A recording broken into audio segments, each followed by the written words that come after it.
Hello everyone. We are very sorry to keep you waiting, but unfortunately, our first speaker, Ms. Chetna Vasishth ma'am, hasn't been able to make it to the show today due to her personal reasons.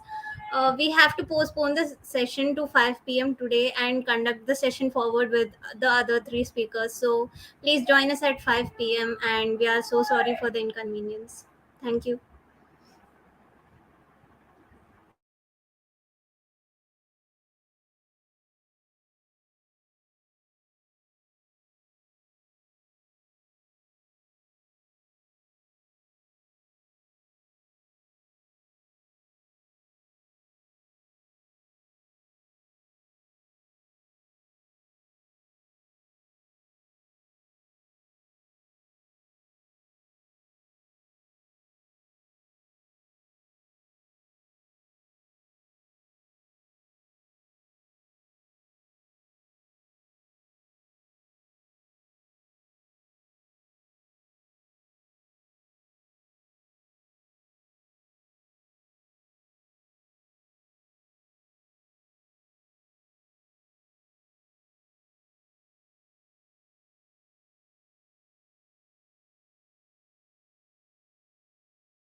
Sir ये बोल रहे कुछ आवाज आ रही है?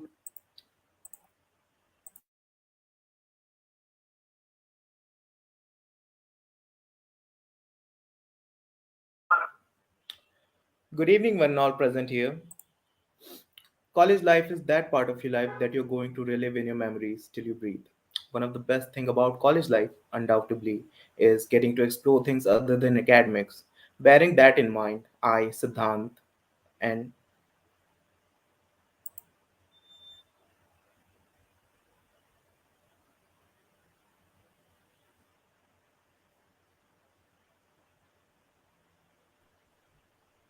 And I, Anushka Srivastav, welcome you all to this enlightening evening. ISTE MANIT is one of the hardworking and glorious chapters of the jubilant IST community. IST is a revered source of overall development and personality refinement, as it prepares us to be proficient enough to tackle difficulties in any spectrum. It has a reputation of being versatile and has been robustly organizing an extensive range of events, complementing different skill sets. Every year, ISTSC MANIT conducts events across all realms targeting technical awareness, social causes, and cultural gaiety, with a gigantic footfall of 10,000 participants from all over the country. ISTSC Manit conducted its 19th edition of Chimera successfully via online mode this year. Our flagship event Chimera X marked the beginning of our annual students' conclave Chimera. Chimera X is Central India's largest quizzing festival conducted in more than 30 cities, not just in India, but in Bangladesh and UAE too. Chimera X became the coliseum for the gladiators of the quizzing world from our country and beyond, capturing them with her engrossing and often puzzling questions. The next gem in our coffer is Codathon, the Inter-NIT coding competition, an inequitable herald of competitiveness and knowledge. In Codathon 22, we welcomed a crowd of esteemed coders from all over India who competed with each other day and night for exciting cash prizes, amazing goodies, and an inestimable experience. ISTSC Manit has also in store Mega Troopers, an online cryptic hunt. Mega Troopers has a legacy of being of our most successful event for years. That part of your life that you're going to relive in your memory. With mysteries crafted by a careful hand, we give a chance to our participants to become their own homes and Watsons. Academics. Bearing that in mind, Last but not the least, we have a series of inspirational talk shows, Anubhuti. This year, we have had the privilege to invite three speakers from diverse domains such as public service, entrepreneurship, and the corporate world, each highly acclaimed and revered in their respective fields. So, hold your breath because the countdown to Anubhuti is finally over. Now, I would like to call my colleague Vidhi to further host this session. Hello everyone, I'm Vidhi and I'll be your host for the evening. Thank you all for joining us. Make sure to put up your questions in the chat box as our guests would be addressing them. And you can appreciate our speakers by applauding virtually in the chat box. Speaking of applause, do you wish to land in the perfect job you have always dreamed of and earn the applause of your family and friends? If yes, Skill Reactor is here to lend you a hand. With problem-based learning, Hungry for opportunities but lack the confidence? Eager to learn but stuck in tutorial hell? Unable to decide what to do next? Enter Skill Reactor, an online accelerator program for coders, created and backed by developers from top tech companies. Think of us as a virtual work experience platform where self-learning, cognition, and research are encouraged, and spoon-feeding is outlawed. Skill Reactor equips you with the modern skills sought after in the industry by exposing you to real-world project assignments. Our step-by-step approach gives you the confidence to independently develop a fully functional, full-stack product at your own pace. Automated validation instantly lets you know if you're on the right track. Video guidance by seasoned experts helps you gain deep insights into how the big tech works. Completed Skill Reactor? Impressed with a certificate that makes a great addition to your resume. Add completed projects to your portfolio to prove your proficiency. Increase your chances of landing your dream job by showcasing your performance to employers. Is software engineering your passion? Request an assessment today to see if you qualify for our game-changing program. Skill Reactor. Supercharge your coding career.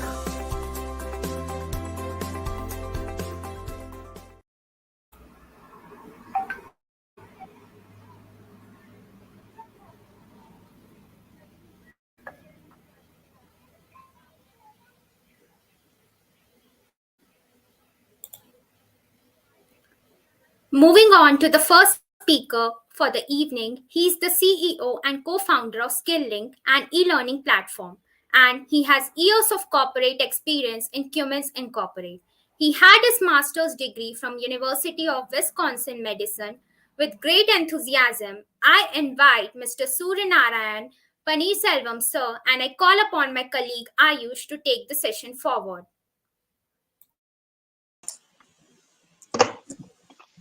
Thank you, Vidhi, for the wonderful introduction of our esteemed guests. Hello, sir. My name is Ayush Tiwari, and I'll be your host for today. You're muted, sir. Actually, you're muted. Hey, Ayush. Thank you so much. And looking forward to speak with everybody. Yeah, sir. Ever since we released the poster announcing you as one of the speakers for Anubhuti, we've been flooded with questions from budding entrepreneurs and students all over India, especially given the USP of Skill-Lync. They're all excited to hear all about it and your journey as an entrepreneur. So without wasting any further time, I think we should just delve right into it. So taking from the top, I'd first like to ask that every entrepreneur, everyone who comes up with a solution for a problem that many people are facing, at some point in time, that person has personally encountered that problem. So was it the same case for you as well? Did you face a problem in your academic life that later inspired Skill-Lync? Absolutely. So just to kind of give a overview of what Skilling does, right, to folks who are listening to this talk. So Skilling essentially is building an alternate platform for engineering education. So what do I mean by that? Right? We believe that there is a gap between what industry requires and what the academia essentially provides. And this is one of the reasons why we lack employable engineers. And that's what we try to solve for. And we don't do it only for like computer science. We do for the whole broad spectrum of engineering, starting from mechanical, electrical, electronics, civil, computer science, and pretty much we have some of the best electric vehicle, autonomous vehicle courses, not only in India but across the world, right? Now, sticking to your question, well, essentially yes. So I graduated in 2011 from undergrad in Chennai, and I quickly realized that as a mechanical engineer, I did not learn what the industries were looking for. And how did I know that? So, as any engineer, I graduated and got a job with Cognizant Technology, CTS, at that point in time. But I did not want to kind of, as a mechanical engineer, I did not want to spend my time working on a computer science platform, right? So I wanted to work on something which is more related to mechanical engineering. And then I realized, okay, probably let's do a few internships and understand what's going on. When I started working on a few internships, I realized probably the kind of, if you want to do product development in engineering, especially in mechanical, electrical, electronics, or civil, have you needed to solve real world problems, real world industry oriented problems by using computational tools. And the gap with that was we learn theory, but we don't learn how to use computational tools to apply the theory to solve real world problems. And that's a problem statement that I kind of went and figured out. And probably after that, went on to do my master's in University of Wisconsin Madison, and then went on to work for Cummins at both UW Madison and at Cummins. I realized the same problem, right? Which was grad school and also at work. They essentially expect you to solve real world problems using computational tools, because real world problems are complex. Computational tools allow you to solve complex problems at a faster time frame, and essentially us not understanding those computational tools kind of becomes a roadblock for us being really good engineers. So we started Skill-Lync because there was this gap, and it was a personal pain point for us. So we essentially started because we felt it, and we felt that we were lucky enough to get into a university like UW Madison, which provided exposure. But say in India and across the world, education, especially in India, education is your ladder to your socioeconomic stratum, right? Like wherever you are, if you want to kind of go up in the socioeconomic stratum, uh, it, education is the path, and when education is the path, luck cannot be the deciding factor. It should be more predictable, and what we are building is a system and a process that allows you to predict success with education. So Yes, definitely, Sarah. I agree with you that education is in India is it is specially treated as something that can elevate you to anything you want to achieve in life. But the education policies in India, they're more theoretically centric. They're not teaching us, as you said yourself, that they're not teaching us industry relevant skills. So, what changes according to you need to be there in the current education system? What difference can it make? Skill-Lync policy, that whatever Skill-Lync is doing, how can that apply to universities and grad schools, even schools? The national education policy of 2020, it's certainly a step in the right direction, but how long do you think it will take to change the current system, to make industry relevant skills the focus of the curriculum? see, the problem is not a kind of it's not a single, there's no single solution which solves this problem, say, right? Like for example, how do you make something industry relevant? So the first thing is you need to make sure that your curriculum is industry relevant. That's number one, right? How do you make sure? So that is the easiest bit, right? You can essentially partner with a university or have a university, partner with the industry and have a industry panel come and say, okay, these are the skill sets that you need to teach, right? But primarily that's a few universities are trying to do that, but more importantly, in a large spectrum, what we do is our curriculums are usually do not change for 10 years, right? And when it does not change for 10 years, what happens is the examples that you use to solve thermodynamics problem or a eigenvector eigen values problem or a differential calculus problems are still over the last decade or last 2 decades problem statements is what you essentially solve as an example. But in 2 decades the industry moves so fast, right? The problem statements right now are totally different. That's one, right? Changing the curriculum is the easiest bit. The theory essentially stays the same. You don't need to do much changes to your theory. But what kind of, how do you apply this theory to industry oriented problems? That needs to change, right? That's step number one.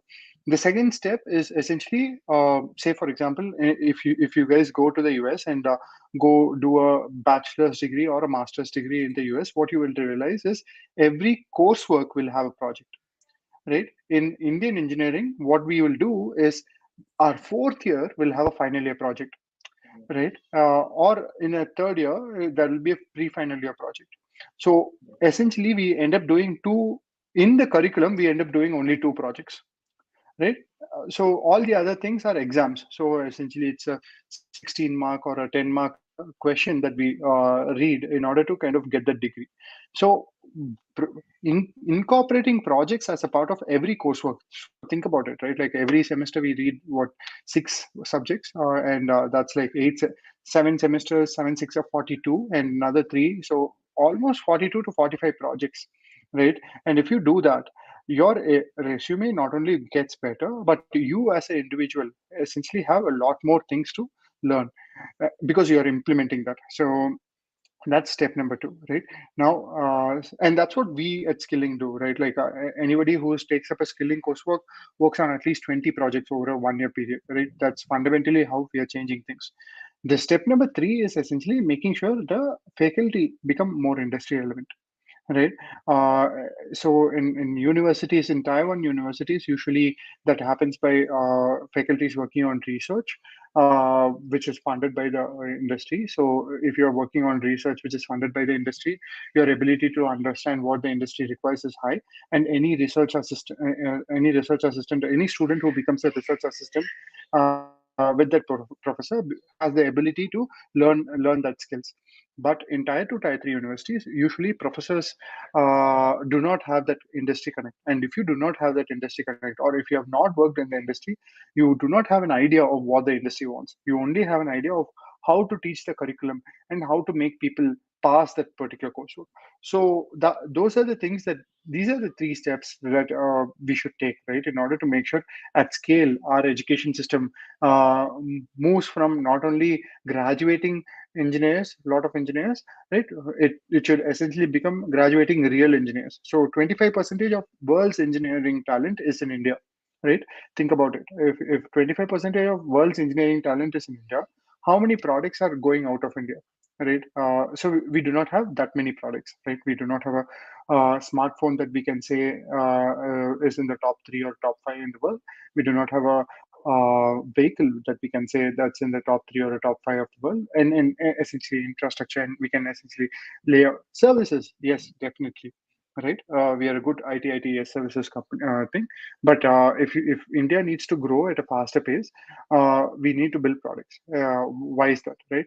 If you look at the GDP of India, 25% of our GDP kind of is in manufacturing and infrastructure, right? The only other big one is agriculture, right? If 25 to 30% of our GDP is in that area, so we need to make sure that we really build good products, right? So that's why it becomes very, very important for all of us to make sure what we teach is more industry relevant, so that people like you, when you graduate, go change the ecosystem, right? You can There will be people out here who will be interested in building their own electric vehicles or contributing to the electric vehicle technology, space tech, aerospace, drone, space tech, infrastructure, right? Much more, right? Biomedical, medical tech. So yeah, that's what we should do, according to me, at least. Yes, from your last answer, my brain just registered a loads of questions for you. And those are questions that I actually came across from the audience also. We released a document and there were questions for you. So one of those questions was, as you said, that in America, there are projects in every course that we study. So did you find that the curriculum and the coursework and the method of teaching in America, that is more skill oriented rather than the exam oriented pattern in India? Is that the difference between America and India? See, I think education system across the world can get better. That's fundamental, right? What can we compare with education in the US or Western world versus education system in India, right? There are two things. One is, in a large part of our education system, what we don't do is we don't see if people understand what we are teaching, right? What do I say about that? Say, for example, in the US, there'll be your grades will not be you will not be graded by a final exam alone, right? Every week, every assignment that is provided will contribute to your grade. So if it is a 3 or 4 month 4 month course, and essentially you have almost 16 to 18 weeks, and you will be working on almost 16 assignments and three midterm exams and probably one final exam, right?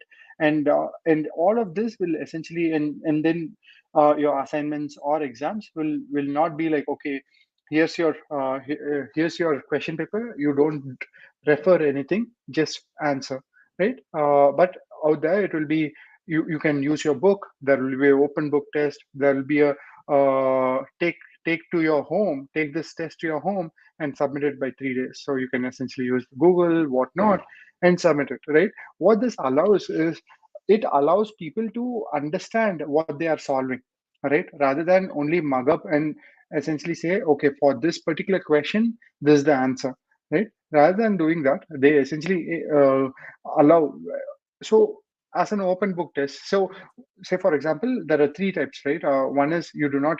It's a normal test that we essentially do. The second one is an open book, and the third one is a take it to your home and finish it over a 3 day or a 7 day period. As so, the easiest of these three is essentially, you don't get any resources, you come to a class and essentially write a test without it's a general exam. And as and when it becomes open book and you go to your home and finish it, it becomes tougher because it's more, the questions are more application oriented questions where you wouldn't have had the same problem statement in your textbook or in your class, but the theory would have been taught. Now you need to apply that theory into a real world problem. So that's different. That we can definitely use that. We especially in this age where Google and internet essentially provides you all the answers that you want to, making people understand how to look for answers and how to essentially look for steps, and from those steps how to derive answers, right? So that becomes a very very important tool for individuals. So that's something that we should definitely do. Yeah, yes, sir, I completely agree. As you said, sir, previously, that almost 25% of the engineering population in the world, India is producing. And India is producing engineers at a faster rate than any other country in the world. But what generally happens is that by setting a small proportion of successful personalities like Mr. Sundar Pichai or Mr. Satya Nadella, people often accept a lot from themselves and others as well. So, do you think that currently, if today's stats are to be taken in account, do you think today's Indian students can lead the IT sector globally, not at the helm, not at the top, but in the workforce? Do you think Indian students are that skill oriented from just from the grad school only? See, I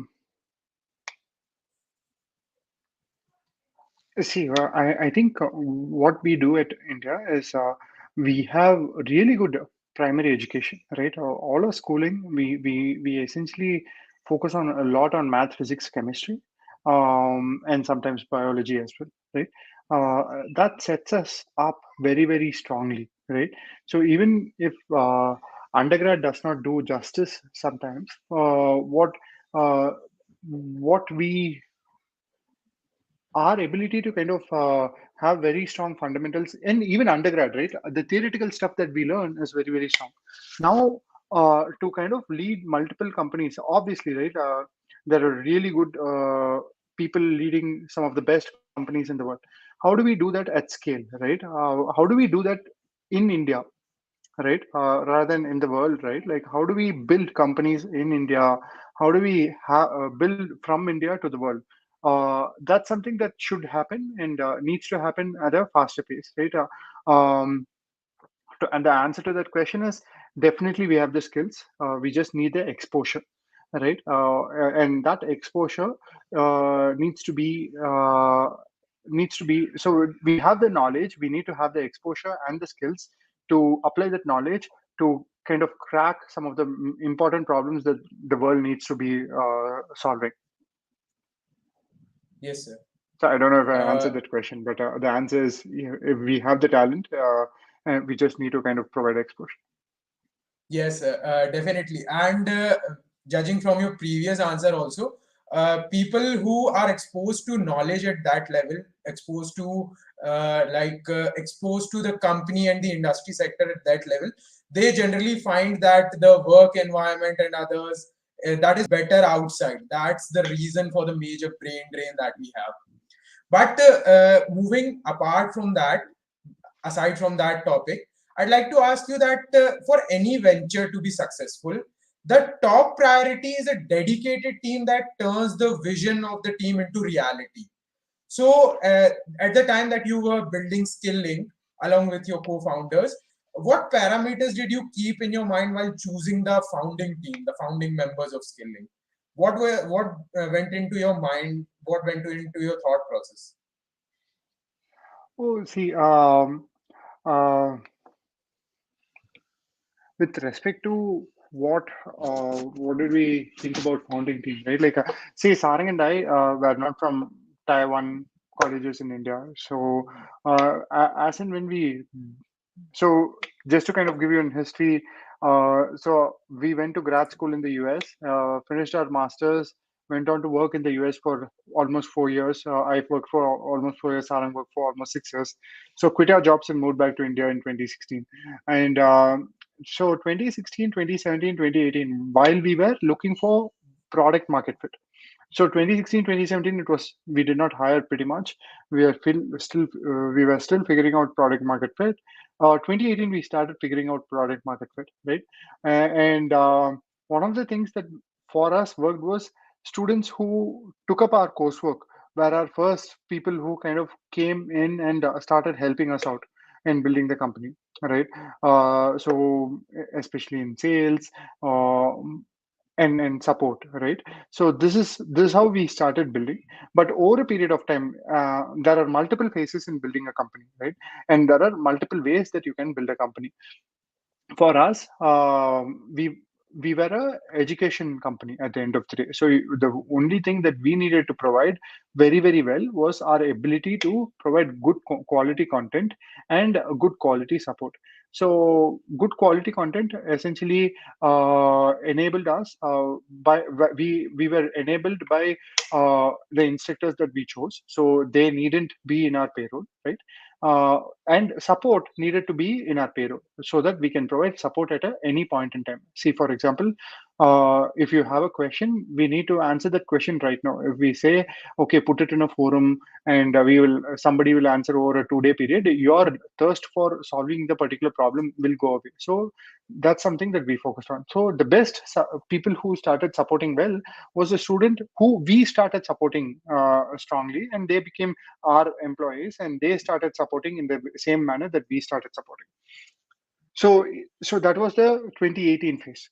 Then probably as we moved into 2020, 2021, right? Then we were already at a phase where we were becoming a decently big company, but 2021 was when we started hiring a leadership team. So as you build a company, right, there are multiple kind of you don't build a team for $1 billion team on day one, right? You build a team that essentially takes you from 0 to 1, right? Then from another this out of the 0 to 1 team, there will be people who will graduate to 1 to 10, and but they might need more mentorship at the 1 to 10 stage because they have not done that, right? Usually people who have done 0 to 1 wouldn't have done 1 to 10, and so you need people who have done 1 to 10 who should come in and mentor the people who are in the 0 to 1 stage, right? So you need to make sure the 0 to 1 people are people who are able to absorb and do not have ego, right? Especially in a startup. Say for example, right now we are 2000 people. Our employee strength is 2000 people, and we were 200 probably in 2021 beginning, right? So if you're growing at that kind of a pace, you need people. There will be immediate people. People will not grow at the same pace as the organization, right? So that some people will grow, some people will not. So you need mentors at different stages of the time where you bring the leadership for that level, right? 1 to 10, there's a leadership for that level who can essentially take us to 1 to 10. For 10 to 100, there will be another leadership. From 100 to 1000, there will be another leadership. And in this phase, right? 0 to 1 people will get better, will be mentored at 1 to 10, but during this phase they will get better and learn better, so that in the 10 to 100 they can become leaders, right? Yeah. It's not that if you're a leader at 0 to 1, you essentially become a follower at 1 to 10 and then you cannot become a leader. It's just that in the 1 to 10 phase you learn more and your thirst for learning increases, and then you also become a leader at the 10 to 100 or the 100 to 1000. So that's how we have thought about it. We have always looked for people. There are three things that we look for, right? People who put in the hard work, people who essentially persevere, and people who are essentially honest. So these are the three things. Like credentials at the end of the day come secondary. These are three things that we have looked at, and yeah, and in the especially in the 0 to 1 to 1 to 10 phase, these three things will go very, very well. At the 10 to 100 phase, probably have you done what we need to do before? That kind of comes into play, and that if you have done that, then essentially you become very significant. Especially I'm speaking about the bigger leadership at the founding team. Yeah. So what I inferred from that is you believe in the philosophy of that good teams, better teams, and best teams. They're not hired; they're built. It's a relationship over time, and it grows. Yeah. And the structural that and the structure that you explained about skilling, that was really fascinating. So, sir, you as you studied in the University of Wisconsin-Madison, did the environment there, the exposure to people from multiple backgrounds, different countries, did that environment help you to create a better work environment for everyone at Skill-Link? How did that experience help you in creating this company? See, my even peers from India who were in the US while I studied, right? Especially every one of them that I worked with were definitely at least 10x brighter, smarter, and intelligent, and that kind of helped me to look up to them and put more efforts in kind of saying, okay, I should get better.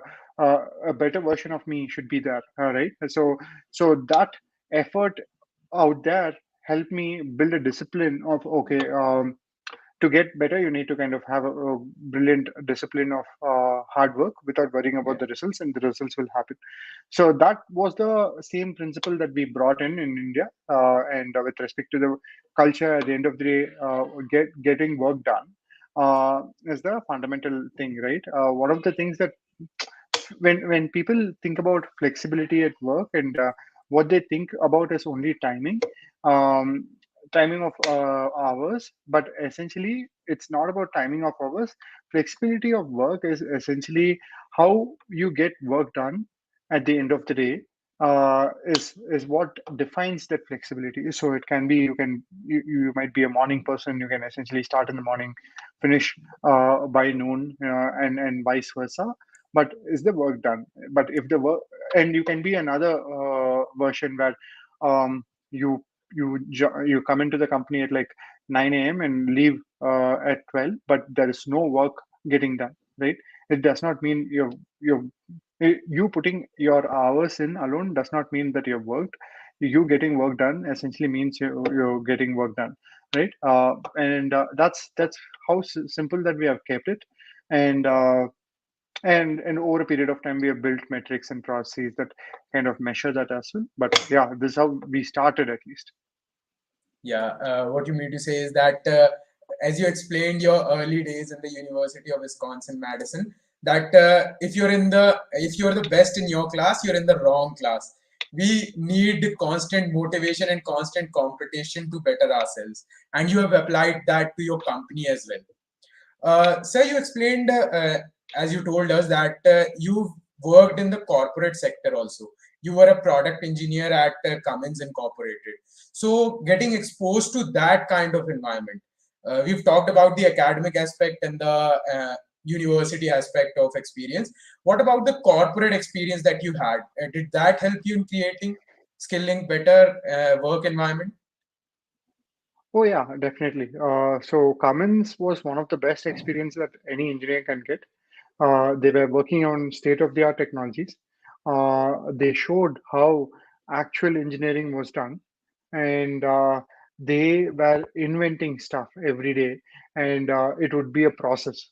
And it would be a process of, okay, you design, you ideate, you design, you simulate, you test, and you build a prototype, and you do manufacturing, and you in this life cycle, essentially, there are so many things that you need to learn, and you kind of come across.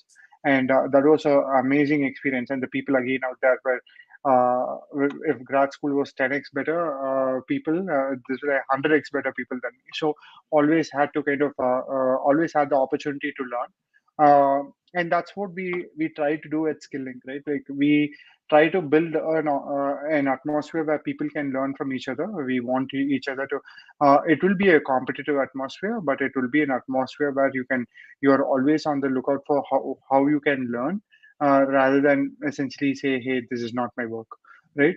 So that's something that we have, I wouldn't say we have focused on. It has come kind of natural for us. Yeah, you've just learned from your experiences and applied that subconsciously. So as you said that you were a product engineer at Cummins Incorporated, and you were working, developing, making, and researching projects related to the mechanical side of things, the engineering side of things. But now that you're the co-founder as well as the CEO of Skill-Lync, you've had to learn a lot about marketing and sales and public relations. So was that transition tough for you? And how did you make that transition, going from the engineer and the technical side to the marketing and sales side? See, fundamentally, I like what I do. So when you like what you do, uh, and you want to, and so in the initial days, it was not like I need to learn sales or I need to learn marketing. It was more like how do I get students enrolled in our coursework? How do I essentially get more students know about our coursework? And over a period of time, realize that's solving those two statements is essentially sales and marketing, right? And it initially we realized, okay, Facebook essentially has an ad platform that allows people to put ads and allows companies to amplify their offerings to their users. So that's how we learn marketing. And similarly, sales is as you get more leads, how do you reach out to these people? So you need to call, inform them about the coursework, and help them understand what the coursework is about. So, uh, so that was very intuitive for us. But over a period of time, what we have also done is we have understood that there should be specific folks who run that particular teams, right? So we started hiring the right people in the leadership to kind of focus on those two, sales and marketing, and for other finance, any other function that we essentially build. So right now, my core focus is how to identify the right people who can essentially scale the company from probably 10 to 100, right? That's Yeah. my problem statement right now. So, and what I need to do is build a team that executes that, and also make sure the team has the uh, resources, and I'm able to kind of remove roadblocks for them as they go and achieve those things. So so yeah, at the end of the day, it's about how you do you have how how hard is the problem, and how much do you want to solve that problem, right? Becomes that particular. So those are the two questions that you need to answer at the end of the day. Yeah, right. You, what I can infer from your answer is that you're more focused on the human resources side of things right now, building a strong team that can scale your company to a larger level, right? Yeah. So exactly. So so your question was how did I transition from Yeah, product right. engineer to kind of entrepreneurship, right? See, as I worked in the company, one of the fundamental things that I learned at Cummins was hard work essentially never fails, right?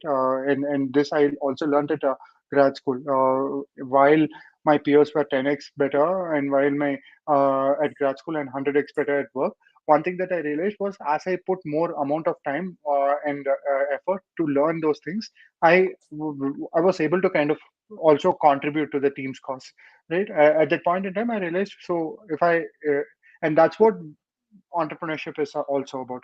Can you put in the hard work to kind of do what you want to do? Because at the beginning of it, the solving the solution for the problem that you want to solve will look very very rosy, but to get to the solution, which is to start to kind of implement, execute your idea, and to get to the solution phase, it's a tough thing, right? So how do you navigate that? And to navigate that, you essentially need one fundamental principle that can take you through. My fundamental principle was, okay, if I don't know, I can essentially put in the effort and time, and that is available with me, and I can figure it out. So that's how I transitioned. Okay. I'm certain that that kind of philosophy will be very helpful to everyone who's listening right now. And my next question to you, sir, is that while you were answering my one of the previous questions, you said that initially in around 2018, right, you were building a community as such that you supported students and they supported you back. That's how you built the community larger. So, in the rapidly growing technological phase that we are in right now, how does Skill-Link cater to all of its students currently? How do you design the courses and who designs them exactly? Great question. See, all our coursework. So first, we have a team that researches what are the areas that are very grow. What are the areas that are growing fast but do not have the talent? So that's the first thing. Say, for example, semiconductor industry, right? Or your VLSI industry, or your embedded systems industry, medical technology, telecom. So these are areas where your annual growth rate for talent is very high, but there is not enough talent in the market. Right, that's one thing. That's our first thing that we need to look at. Then we go to the industries that are looking for this talent. So we partner with them and understand what their talent requirements are. What are the skill sets that they want to, they want that talent to know. So once we do this, then the third step is partner with the right experts in the industry to develop the coursework. So, and as and when we essentially develop this, it becomes we need to make sure students enroll in the coursework so that after they enroll and graduate, they are able to come to the talent recruitment partners and get recruited. So this is the whole cycle that we build. Yeah, kind of like a full circle. You went Yeah, to the students, and now the students, and then to the companies who told you that what they want in the students. You taught that to the students, and now they're hired in the same industries. That is absolutely. wonderful, sir. That is wonderful. Now, sir, the next question is that there is a preconceived notion among students that it is very difficult to get placed in the core branches. uh, that is why most people today they're moving towards the software side of things, and as you said that the VLSI embedded systems and the electronic aspects of things, that is also very growing very fast. So people are more inclined towards that. They even choose colleges lower than what they expected because they don't want to get core branches as their core subjects. So if students had some kind of help in their academics, some kind of assurance that at the end of their undergrad they will be placed. Do you think that there will be such an assurance in the coming years? The placement aspect of things in the engineering, will they change in the coming years? I'm not sure if the engineering colleges will essentially do. What we at Skilling do is for core, especially core engineering domains like mechanical, electrical, electronics, civil, and biotech. What we do is uh, we have very strong number of job opportunities. For example, we right now have a mandate to fill almost 10,000 jobs over this year alone, right? In core engineering domain. So we are very confident that over a period of time, we can essentially guarantee everybody who comes and takes up a skilling coursework that in their core domain they will be able to succeed. Okay, sir. Sir, in one of your interviews, while I was preparing for this talk show, in one of your interviews, I heard that Skill-Link is also developing technologies like electric vehicle technologies and many more, along with catering to the needs of the students regarding the industry relevant skills. So, could you tell us more about the technologies that you're developing? Yeah, great. See, we fundamentally believe that for an education company to teach something, they need to have very good understanding on what they teach, and your ability to teach only happens when you develop it yourself, right? And say, for example, that's the main problem that colleges are not solving for. So if we are essentially solving that we need to develop our own electric vehicle or autonomous vehicle or drones or whatnot, right? So that's where we essentially have a very strong team. So we have almost three PhDs who work in our research and development, where they, along with the students who take up our coursework, work on projects like building a SUV and with electric and IC engine models, working on a scooter which is which can be electrically powered, then working on autonomous technologies. And what this allows is not only do we work on projects that can be built, students get an opportunity to work on these projects as well. So with an industry mentor, so that's a double thing that we do. And then there are a lot of other technologies that we are working on. So yeah, this is one of the very focus areas for us at Skill. Yeah, hitting two bullseyes with just one arrow, right? We're developing new technologies along with giving the students a chance to be a part of a project. Exactly. Wonderful, sir. Sir, in one of your interviews, you also said that companies that come to recruit people in the colleges and otherwise masters also, they look for something more generally than what is taught at that undergrad level. So for everyone that's listening to the talk show right now, what are the things that we can do to make ourselves employable? Like on our own, Skill-Lync is there to help us, definitely. But on our own, what can we do to become more employable? See, fundamentally, I believe one of the things that every engineer needs to work on is have at least 3 or 4 projects outside their academic career, right? And these should be very meaty projects, and this should usually, in the age that they are in, it also should be usually using some kind of computational tool, right? Why is this important? So a project allows you to take whatever you've learned at undergrad and apply in real life, right? And if you're working on a computational tool, you're not restricted by the problem, the scale of the problem. If I'm essentially saying I need to build a Wankel engine, right?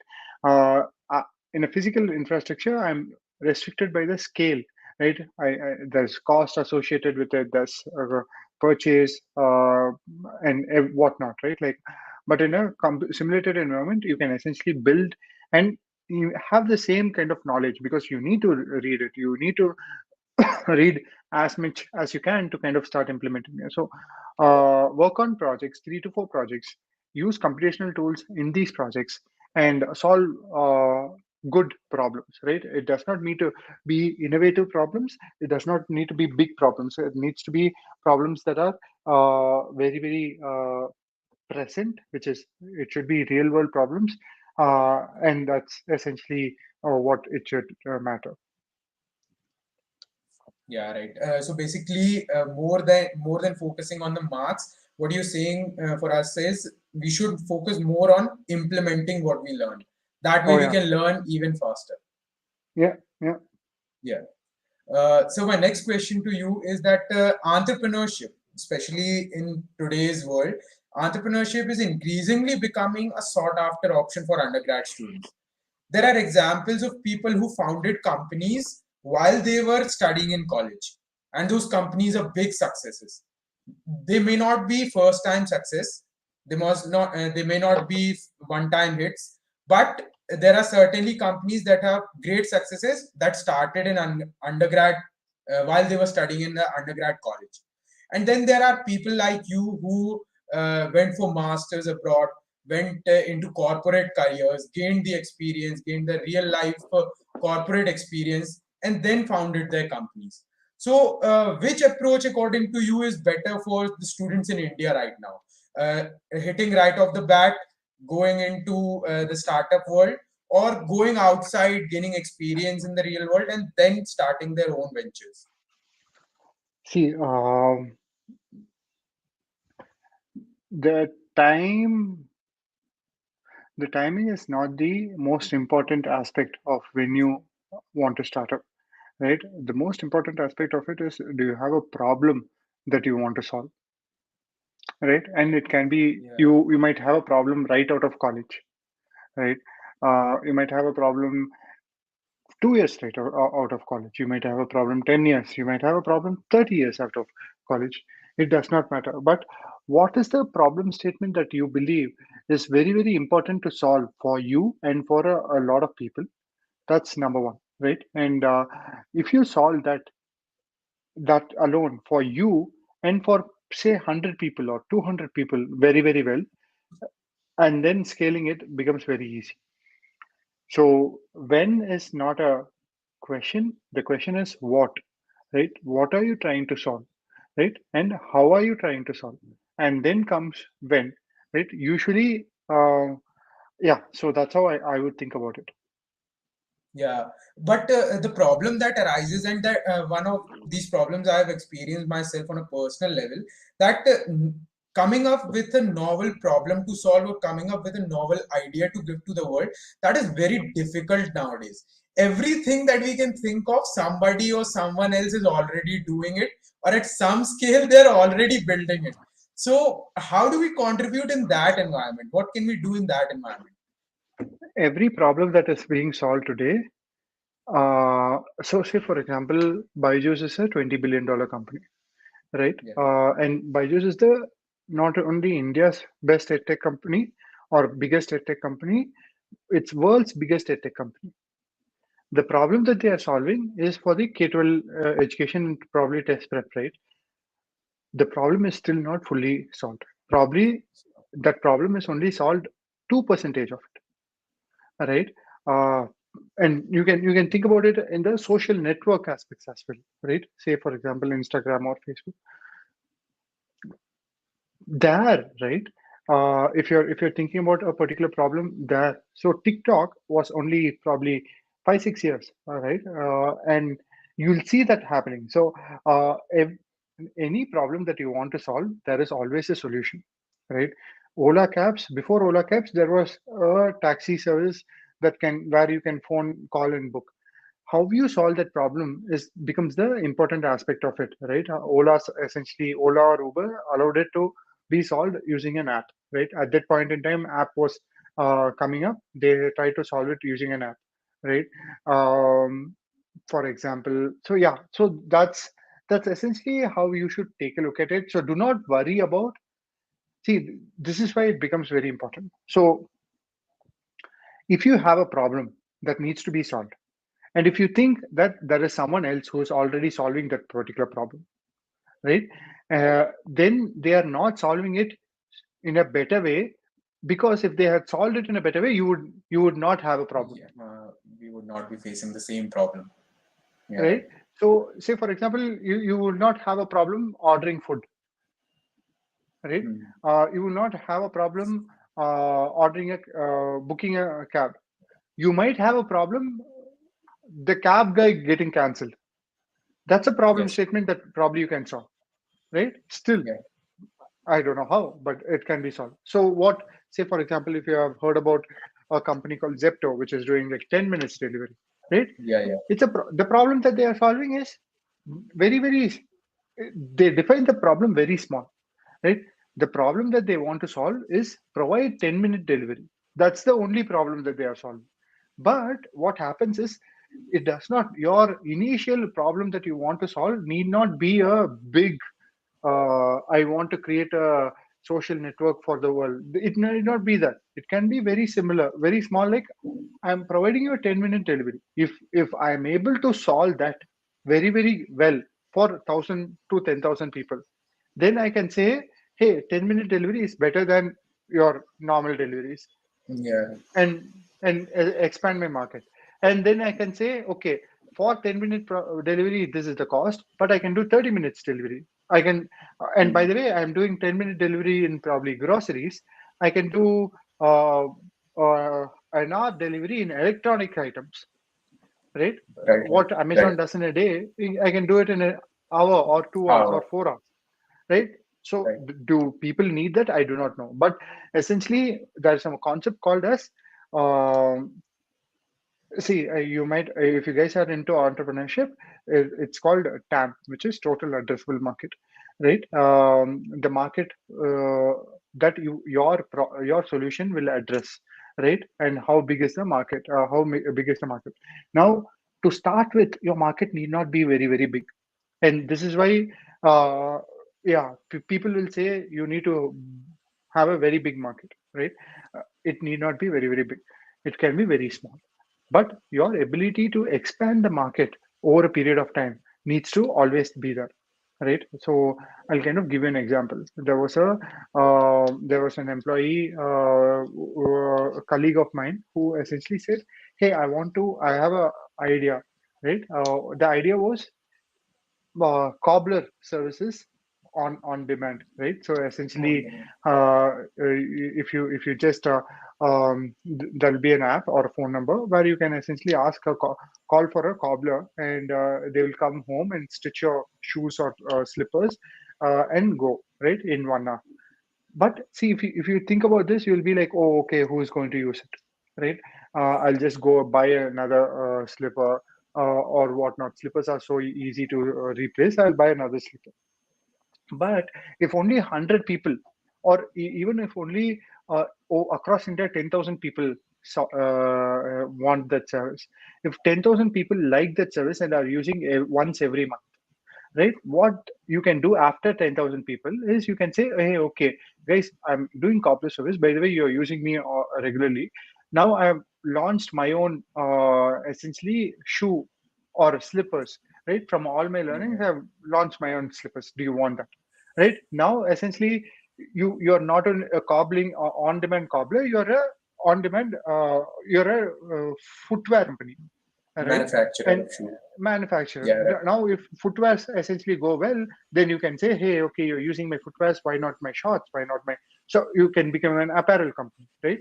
So Yeah, Nike right. started with shoes, but Nike. Nike essentially is doing everything, right? Like, so your ability to expand your addressable market at every stage of your company is how you need to think about it. So you don't need to solve a unbelievably big idea on day one. You can solve a very, very small idea, but very, very well in day one. And over a period of time, your ability to kind of take that small idea and solve for multiple smaller ideas in adjacent areas is how you build a very big company.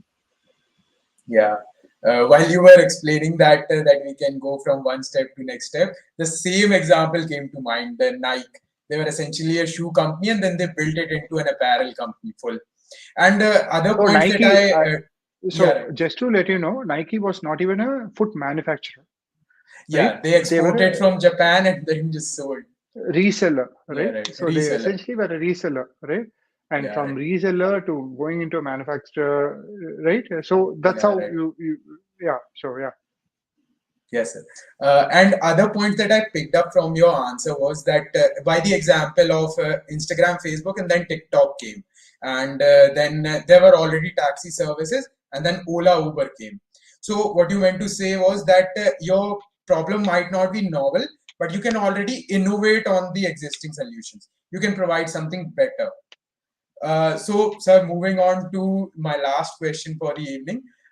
What other innovations can we expect from Skill-Lync in the future? What other problems are you looking to solve in the near future? See, I think see if you think about education fundamentally, right? Uh, what we are learning usually, I believe you guys all have books, right, that you study for your exams, right? And all these books have example problems, right? Yeah, right. And all these example problems are essentially, if you see, are very generalistic example problems, right? And not realistic current world example problems, right? So what we at Skill-Lync are thinking about is what will be the future learning resource, right? How will the future learning resource look like?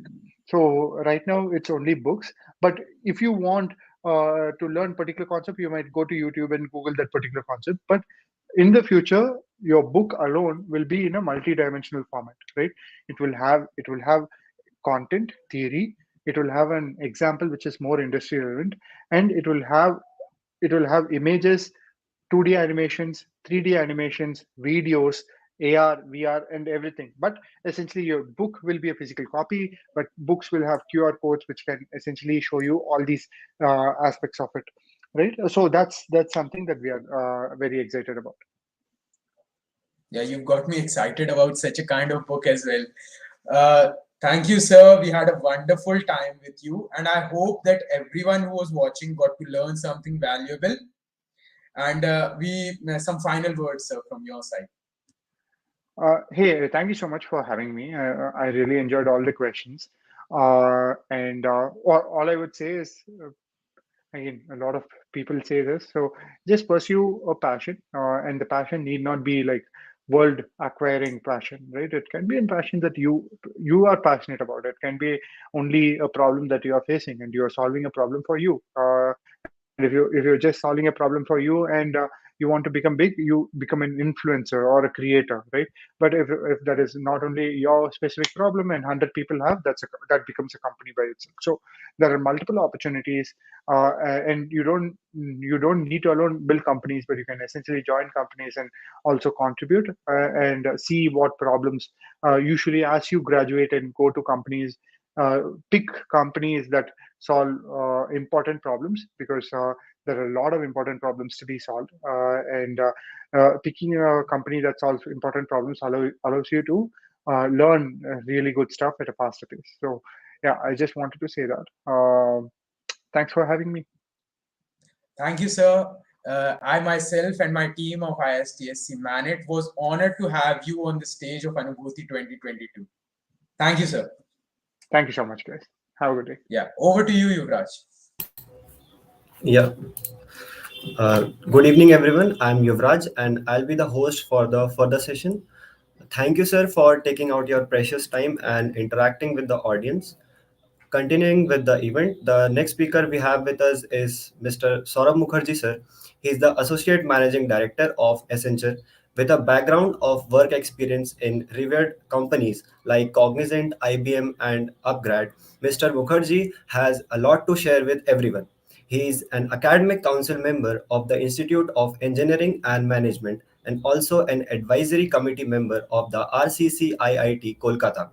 He has co authored the book Big Data Simplified.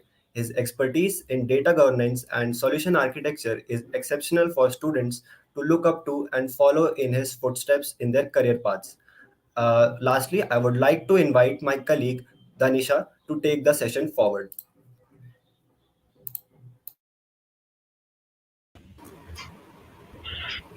Thank you, Yuvraj. Hello, sir. I Hi, welcome good you to evening. Talk Show Anubhuti. I'm Danisha. I'll be your host for the session. We Hi. have a lot of virtual applause for you in the chat box, and we're all looking forward to hearing from you. And I'm excited to have this chat with you today. So, how's your day going, sir? It's going very nice. First of all, very thank you very much for having me. I think it's a wonderful initiative where you are getting the students to interact with people from different professional areas. There was a time when I was in a campus myself, and I can understand how much all these can be very interesting for the students. Thank you. Glad to hear that, sir. I think we can begin the session, sir. So Sure. let me just start by asking that. Sir, you were once an engineering student, as you just said. Now you are a member of the academic council for an engineering student. So, what changes do you find between a present generation engineer's mindset and your mindset as an engineering student in the past? No, I think that's a great question, and I think what we must all understand is that the world has changed very significantly over the last several years, and when I work in the academic council of engineering institutes, or when I work as an industry advisor to several educational institutions or engineering colleges, what I realize is that. What we need to do, both the students as well as the different institutions, is to really scale up in terms of the kind of knowledge which is relevant to the industry today. And uh, and I'm very excited to find that in all of the institutions that I interact with or that I work with, there is a conscious effort to upgrade the curriculum, to introduce the students to a variety of concepts, and they organize these sessions like the one that I'm doing for Manit today, and they invite me, so which essentially shows that there is a conscious effort to educate the students in new skills and new technologies, because what has happened over the last few years is that uh, the pace of change has increased significantly, and every day there is something new coming up, and I think it is very important for the students to really keep up with these changes to keep themselves relevant. So I think that is a significant change that I see, from the way the colleges used to function, let's say, like 15, 20 years back. That was an amazing answer, sir. So, Thank you. moving on, it's usually a big deal for everyone to move from one career to another. And how did shifting your career from engineering to marketing affect your life? Okay, so I think I what I always believe is that uh, you always have some basic core capabilities, right? Which is very important. So even when uh, you are successful as an engineering student, it is mostly about your analytical skills, or your way of thinking, the way you solve problems. I think that is something which is common to a lot of these professions today. And so I did my engineering in electronics and telecommunication, and I started my career in the information technology industry, which was very different from what I had learned in the college in the last 4 years. So but I think, again, it is how quickly you can learn things, how quickly you can pick up new concepts, and how quickly you can apply those concepts to solve problems. I think that is absolutely essential, and that really helped me, when I moved from electronics to information technology. Now, in terms of, let's say, marketing, in my role, it is more of taking technology to our clients, taking technology to our customers. So I don't see it to be very different from the regular technical line of work, because in information technology, even when you are marketing your solutions for customers, it is once again an extremely technical discussion. So it requires you to understand technology very well. It requires you to understand the client's problems very well, and sort of advise the clients on how technology can solve those problems. So I think the reason why I wanted to differentiate between what I studied, what I started my career with, and what I'm doing today is to show the fact that the fundamental skills remain the same. It is essentially how you apply those skills, and how you are able to quickly keep on learning one like one technology to another, and how you sort of evolve. I think that is important. Yes, sir. I think that's an amazing interpretation. Mhm. Sir, actually, I have to say something. So, many of us are still figuring out our goals after college. So, how can we figure out our true calling? Because you moved from engineering to marketing, because you had that in mind. So, how do us students figure it out for us, our future goals? Right. So I think that's a great question, and I think everybody who's in college, and I remember the time when I was doing my engineering. Everybody wants to uh, have an answer to that question, and there is no standard answer to that question, if you really ask me. And because everybody has different priorities, and just the other day we were having this. A fun activity, among some of our colleagues, where we were asking each other, what did you want to be when you were 10 years old? And the answers were amazing. So somebody said, I wanted to be a pilot. Somebody said I wanted to be a scientist. Somebody said I wanted to be a doctor. And here we are today. So all of us are essentially working in an IT organization, and working with data and artificial intelligence and robotics and these kinds of things. So but the interesting thing is, what we realized is, we kept asking these questions to each other, that when you said that you want to be a scientist, what exactly did you mean by that? I mean, because for a boy at the age of 10, when he says that I want to be a scientist, so essentially what exactly do you want to do, when you said that I want to be a scientist? So when we kept digging deeper, we realized that this person actually wanted to innovate. This person wanted to discover new things. This person wanted to do something that would solve people's problems. And then we realized that essentially that is what this person is doing today. Maybe not sitting in a laboratory in a white coat, but he's actually working in an IT industry. He's working with artificial intelligence, and he's doing exactly that. He's innovating, he's creating new solutions, he's solving people's problems. So essentially what happens is, the the dreams that we see, and the talent that we have inside us, it all takes us somewhere that we actually wanted to be, maybe in a different way. So maybe not as a scientist, but maybe in the form of an IT professional who's essentially doing probably the same thing. So I think that is very important. So I think when you are a student, and you are sort of too caught up in your daily classes and your semester exams and your marks and your the laboratory classes and practicals and viva, uh, probably you do not even have the time to sit back and think that, okay, what is it that I want to do in the next 5 years, 10 years.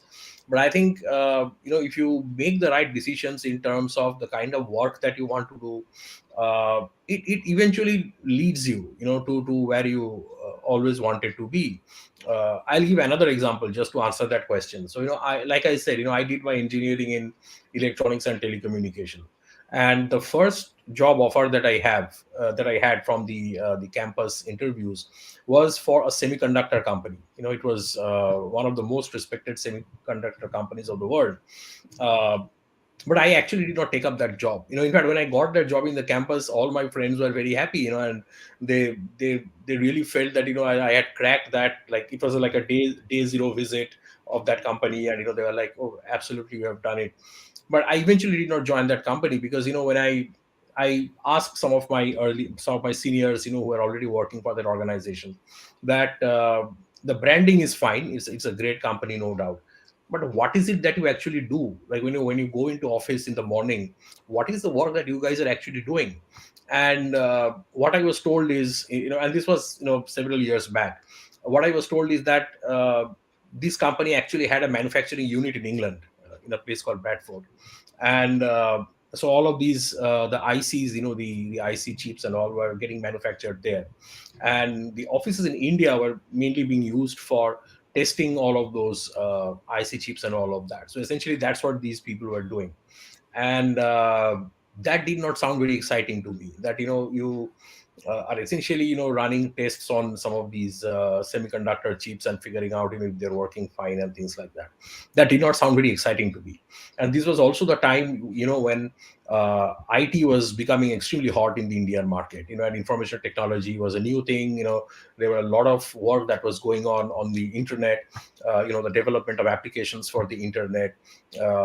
Indian companies were doing a lot of excellent work for global clients, and that sounded very exciting to me. And I thought that maybe there is an opportunity to go there and work in some of these very large companies and develop solutions for global clients, understand how all of these different companies function globally, and what kind of business problems they have, how can we solve these problems by applying technology. All of that sounded very exciting to me, and I opted for that.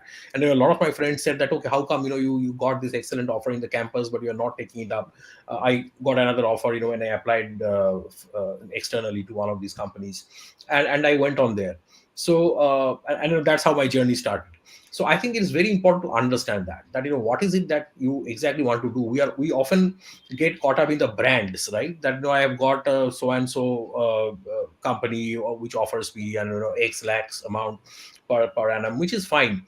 But and of course, money is important. I'm not trying to downplay that, because I mean, if you have a lucrative salary, it obviously makes a lot of difference. But at the end of the day, you also must understand what is the work that you are actually going to do, especially in today's scenario. Like I said, it's a fast changing world, and there are new technologies coming up, and somebody hires you and they offer you a good salary, but maybe the job that you are actually doing, you are not learning a lot from the work that you are doing. And there's there's a stagnation that comes in after several years, and suddenly you realize that you have fallen behind the skill set which is being required in the market today. So I think that is very important to sort of make the right choices and not go for just the brand and the money. These are important, but you also need to see if if it is adding something to you as a person. That is important. This was very informative. So that this is actually very informative for me as well as a student. Yeah. So moving forward, so the ongoing pandemic has affected all of us in many ways. Right. Education has suffered a lot due to COVID. As students, we find it hard to stay driven in this present situation. So, how do you think one should tackle that? What keeps you motivated even in this dire situation? Right. So I think like I always say, that it is always a question of your outlook. So the pandemic, of course, has been a very difficult time for the entire world, for students, for businesses, everybody. And, there have been people have lost their friends and families, and it's been a very difficult time. And no one is ready for it. Just today, I think in the afternoon itself, we were talking about, the business trips that we had, and, the events that we had towards the end of 2019, early 2020, even in the month of February and all. I remember I was in a business tour even in February 2020, and nobody knew that just 1 month from now everything is going to change so dramatically for all of us. So it was definitely a difficult time. But I think, see, what I believe is that, I mean, you never know. There can be more difficult times, maybe a year or two from now. Today it was COVID, tomorrow it could be something else. Life is extremely unpredictable. And also, it doesn't always have to be the pandemic. So even people go through a lot of personal losses, right? There's a lot of personal situations that people have to face, which can be equally difficult and unexpected, and, it hits you out of the blue.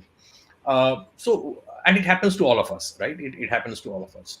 And I think this is where it is very important to maintain a positive outlook. I think that is very important, because most of the time what happens is, if you just give in, and if you are too if you let these things affect you too much, then it becomes and you have a very negative way of looking at it, then I think it becomes a problem. I think, whether it's a pandemic, whether it's a personal problem that has sort of come up unexpectedly, I think it is very important to maintain a positive outlook, and see what are the kind of opportunities that I can actually find in this situation. Because sometimes what happens is, when we are faced with a difficulty, or when something doesn't go right for us, uh, it is very easy for us to sort of give up, right? But I think, what I always tell people is that, you never know, maybe something goes wrong just because you are destined to go for something better. A new door opens up for you, like they say, right, that for every door that closes, there's a new door that opens up. And you never know what's on the other side of the new door. Maybe it is something better than what you were doing till yesterday. So I think this is important, and I'll just give you some examples of how the pandemic has really created a lot of opportunities for us. Which uh, we were forced to do a lot of things during the pandemic, which have now become almost like a habit, and I'm sure that this is going to stay for a very long time. And I'll give you a few examples. See. We all knew over the last 4 or 5 years that businesses are going to move online. I mean, there was a definite trend in that direction. People had started using Amazon in order to, they purchase their products and, buy all the commodities and so on. But just look at the way this became the only source of your of purchases over the last few months. All businesses moved online. Today, even popular restaurants, where you used to sort of go and have your food with your family during the weekends or during festivals, even they have started home deliveries, and you can order online. All these apps like the Swiggies and the Zomatos, suddenly they became absolutely indispensable, right? Because people were not going out, people were not able to go to even do their basic grocery shopping. And that's how you saw over the last several months, companies like Big Basket and Amazon Pantry, even Uber started delivering products, right? So they opened up the Uber Pantry and some of those offerings, so which were fantastic. And they're so everybody was expecting this to happen at some point in time. But what happened was, because of the pandemic, this suddenly became accelerated. Even the delivery of medicines, everybody is now there's a huge demand of apps like NetMeds, and people who had never used those apps, now they had no choice. They had to go for online ordering of medicines and food and their essential groceries. Everything became online. So that was a huge trend that happened, right? And in the industry, we are calling it a digital compression. So what was expected to happen maybe over a 5 or 10 year period suddenly happened in 2 years. So it's like a huge digital compression that happened. uh, so that is one very interesting thing that happened out of the pandemic. And I'm sure this is not going to change, because somebody who has now got used to ordering food over Zomato, instead of going out, or somebody who has started ordering grocery on Blinkit or Amazon, so this has now become a habit. It is very unlikely that you will go back to going everywhere with your bag and doing your shopping. It's very unlikely. You are not going to do that anymore. Similarly, look at the entertainment industry. So because the movie halls were closed for 2 years, suddenly we had a proliferation of OTT platforms, and OTT platforms are always there. Even before 2020 they were there, but how many people were actually obsessed with web series and movies releasing on the OTT platforms? That never happened. And suddenly you see that that has caught on like anything. And even the big budget movies are not doing as well as they expected that those movies would do. Everybody is sitting at home and watching movies. Extremely talented actors who are not doing the movies with the big banners, they are doing movies in the OTT platforms. And there is so much of good content, there is so much of good talent that has now come up. And all of this happened again for the same reason, because for 2 years people were not going out anywhere. They had to sit at home and there had to be some kind of entertainment. So this is again, I would say, a very positive outcome of the situation that we were all in. So I just gave a few examples, but the bottom line is this, that while yes, there were heavy losses, personal losses, and businesses had a very difficult time, but again, you look at the positive side of it. The other area which also became extremely developed over the last 2 years is remote healthcare. So this video consultation with doctors, how many of us used to do that? We never did that, right? I mean, every time there was a problem, you would go to your physician, and then suddenly there was no way you could do that. So all of these apps started coming in where you could do remote consultation with your doctors. When I had COVID about a month back, and my family had, but then it was all through remote consultation with doctors. The doctor would check with me every morning, and he would be taking all of the statistics, the oxygen levels, and everything. Everything would be communicated. He would send a prescription through the app. So all these things were absolutely and they were, like I keep saying, they were there in a small scale. A very few people are using it, but this whole mainstream usage of these kind of apps, and these are not facilities to stay. I don't think it is going away anywhere. Now, even older people, they have now discovered a way of reaching out to doctors. Earlier for them, going to hospitals, going to doctors was a pain. Now it is very easy. They book an online video consultation, and it's absolutely fine. So yes, I think there have been a lot of developments in these areas, what we call the digital compression over the last 2 years. That I think is a big outcome. And it's a lesson for us that we have to keep a positive mindset. We have to look at these things in a positive way, and there will be a lot of good coming out of these difficult times as well. Yes, I totally agree. I think positive outlook on things is one way to be motivated. Yes. So moving on, you authored a textbook, Big Data Simplified, published by Pearson. What was the inspiration behind writing Big Data Simplified? Right. I think this goes back to what I said earlier, about the current state of the education. So what is happening is, as I talk to students across different institutes, as I met with the professors and teachers across the different educational institutions, engineering colleges and computer science departments and all of that, what we realized is that there's a lot of change that is happening in the technology space today, in the areas of data and cloud and analytics and artificial intelligence, and a lot of these new subjects have come up. But if you really look at the market today, are there enough textbooks on these topics? Very little, because what is happening is, a lot of this work is going on there's a lot of research that is happening in universities. There's a lot of work that is going on in the large IT companies, but and there is a lot of content in the internet as well. So there is, I'm not denying that fact that today, if you can Google, you can find out a lot of information. But what you must understand is that reading something on an internet site by Googling is one thing, and having a textbook, which sort of explains the concepts almost for a beginner, like somebody who, let's say, who's absolutely new to big data, he doesn't even know what big data is all about. Forget about big data. He doesn't even know what data really means for an organization. What are the different ways in which you capture data? What are the different ways in which you process the data? And how do you sort of make conclusions from the data? Let's say somebody who's very new, a boy or a girl who's just, come out of high school and is getting into engineering college, has no idea about all of these things. Now, you can always, like I said, you can always Google it.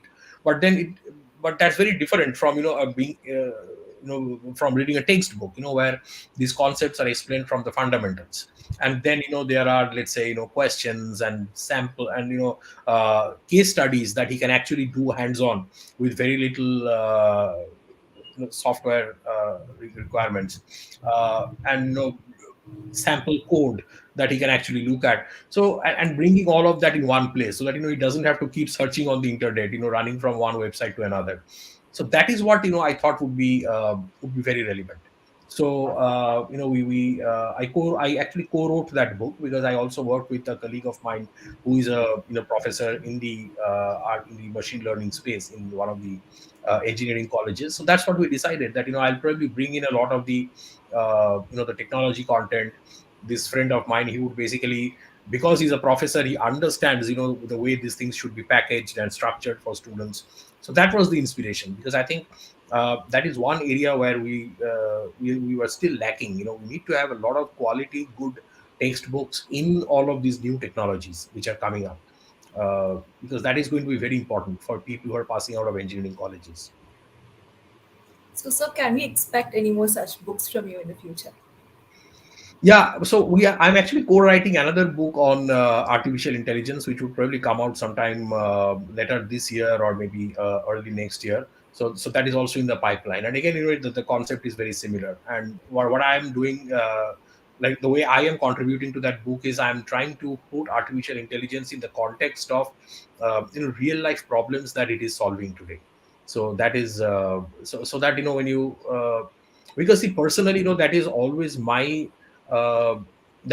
priority, because reading about a technology is fine. You can, like I keep saying, you can always Google on, okay, what is artificial intelligence, what is robotics. You can always have a whole bunch of theoretical knowledge, but tomorrow when you start working, a lot of the theoretical knowledge will not help you. Essentially, what you have to do is you have to understand, how do I apply this knowledge to solve a practical problem, because that is going to be your priority.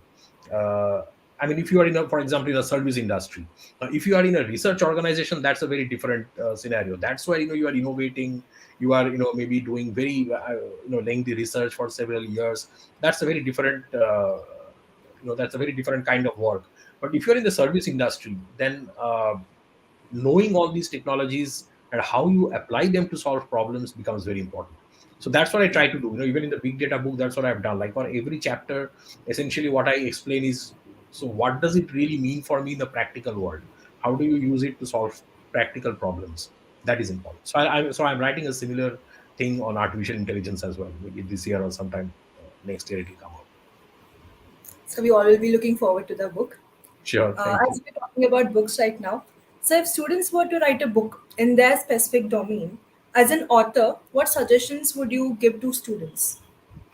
So I think that's a very good question, and I think as I keep telling people, that it is very important that we share the knowledge that we have, because today, if I learn something or if I gain knowledge in a particular area, it is also important that I share it with the larger community, for people who may not have access to that knowledge. So I always encourage people to write, even if it is not a book, or getting it published as a book. At least I ask people maybe to write a blog, maybe to just write maybe a small article on one of the internet websites. I think it's very important to do that. And while doing that, I think it is very important that you are careful about 2-3 things. So one is, keep in mind the fact that your reader could be somebody who has no idea about the subject matter. So you have to start from that level. You cannot assume that your reader has a certain level of maturity, because whenever you publish something, it's going to be read by everybody. You cannot control who's reading it. And in the process, if you are too technical, if you are making it too complicated for your readers, then you are probably losing a lot of potential readers. And also it doesn't serve the purpose, because your purpose is to connect with as many people as possible, to educate people. So I think keep it simple, keep it in a way that people can understand. The writing obviously has to be in a way that it can engage people, because getting people to read is another problem today, right? Because our attention span is so short that you start reading something immediately. There is a WhatsApp, you have to check that. Immediately there is a notification from Facebook, you have to go and check that, and the book is lying somewhere. So I think it is very important to engage people, when they are reading, and the only way you can do that is by creating that kind of content that can actually keep people hooked to the book. So just a few suggestions, if people are planning to write. Those were some amazing suggestions, sir. Yeah, thank you. So moving forward, some many predict that AI will be in boom in India. So in the coming decades. So how do you perceive this situation from the point of view of technological advancement and AI taking the jobs? Okay, no, I think that's a fantastic question. I'm very happy you asked that question because I definitely want to clarify a lot of these doubts in people's mind.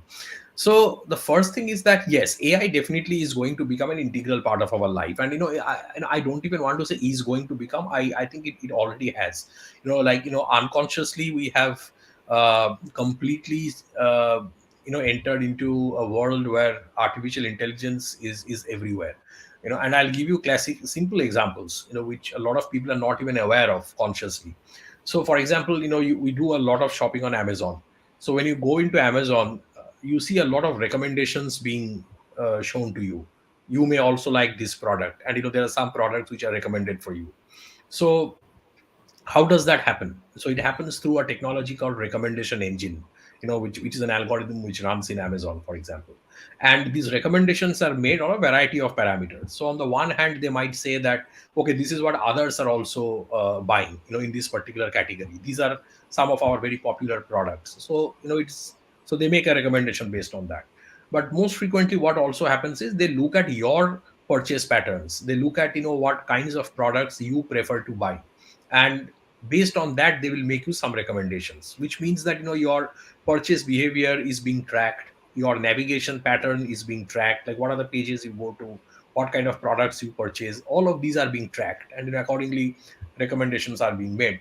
So who's doing that? It's artificial intelligence, and we are seeing that in action day in and day out. We go to Netflix or you go to Amazon Prime, and immediately there are recommendations. If you like this particular movie, then you may also like, and they'll show you 5 other movies in the same genre, right? Even in social media that happens. They will make recommendations. You may want to connect with these people in Facebook, and they'll show you 5 profiles. So which means essentially there is an algorithm which is already running, which is tracking your behavior, and it is intelligently making some recommendations based on that, right? That these are the products you may want to buy, these are the people you may want to be friends with, right? So all of these are already happening.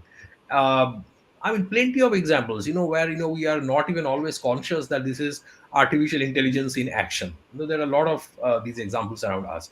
So yes, this is definitely going to come up in a broader way. And now coming to the most critical part of this question, is it going to take away jobs, right? So I think that is a very popular notion that people have. Now, look, you have to be extremely practical in this matter. See, whenever there is an advancement in technology, a situation like this will definitely come up. So for example, when the steam engine was invented, right? When the steam engine started, so the people who used to travel by horse carriages, the horsemen lost their jobs, okay, because people were now traveling by train. When, let's say, the washing machine came up, a lot of the dhobis lost their job because people were now using washing machine. Washing machines had become cheaper, and every household, or like every second household has a washing machine today. So the dhobis lost their job. So the first thing is, this is not new. This has happened through the history of mankind, that every time there is a technology change, somebody will suffer because somebody was uh, driving his livelihood in a different way. Now tell me, this person who was driving that horse carriage, tomorrow he loses his business because people are traveling by train. So what does this person do? Will this person sit at home? No, he will do something else. Today he was driving a horse carriage. Tomorrow he will do something else, right? He may actually, maybe he will, he can drive some other kind of a vehicle, or he may go into something entirely different. He may start selling pani puri somewhere. Or the dhobi who lost his job because people were not giving him clothes to wash and they were washing in washing machine. What would the dhobi do? Will the dhobi sit at home? If he's really enterprising, he will not sit at home. He will do something else. So the key word here is really enterprising. That was the key phrase in my last sentence. So if today, and I'll give you a simple example. So today what is happening in India and a lot of these countries where a lot of IT jobs were being outsourced from global clients. A lot of these jobs were around, let's say, the testing of software products. And today, suddenly, there are a lot of tools in the market which automate a lot of the testing process. So you actually do not need human beings to test a lot of the software, right? So there's a lot of test automation software that has come up, as a result of which a lot of testers have lost their jobs. Now, what will these testers do? These testers they have two options. First option, they can sit at home and they can keep cursing the world. Because of automation, I lost my job. This is not fair. Yeah, this is not done. How can God be so unfair to me? That is one option. Second option would be, if the person is really enterprising, he would understand that, look, technology will advance, new sophisticated solutions will come in. So what do I do? What I should do is I should go and pick up those skills so that I can find my job elsewhere. And in fact, a lot of organizations today, let me tell you, are actually doing that. So they understand that, I had my X percentage of employees who are doing this kind of work, which were relatively lower in the value chain. They were doing, let's say, testing work or some other kind of work. Now what is happening is, because of these automation tools and all, these jobs are gone. Certain percent of people are not, they are not having to do manual testing. So the organization themselves are taking an initiative to upgrade the skills of these people, right? So they are enrolling them for training in some of the new technologies, let's say, big data or AI or analytics or cloud.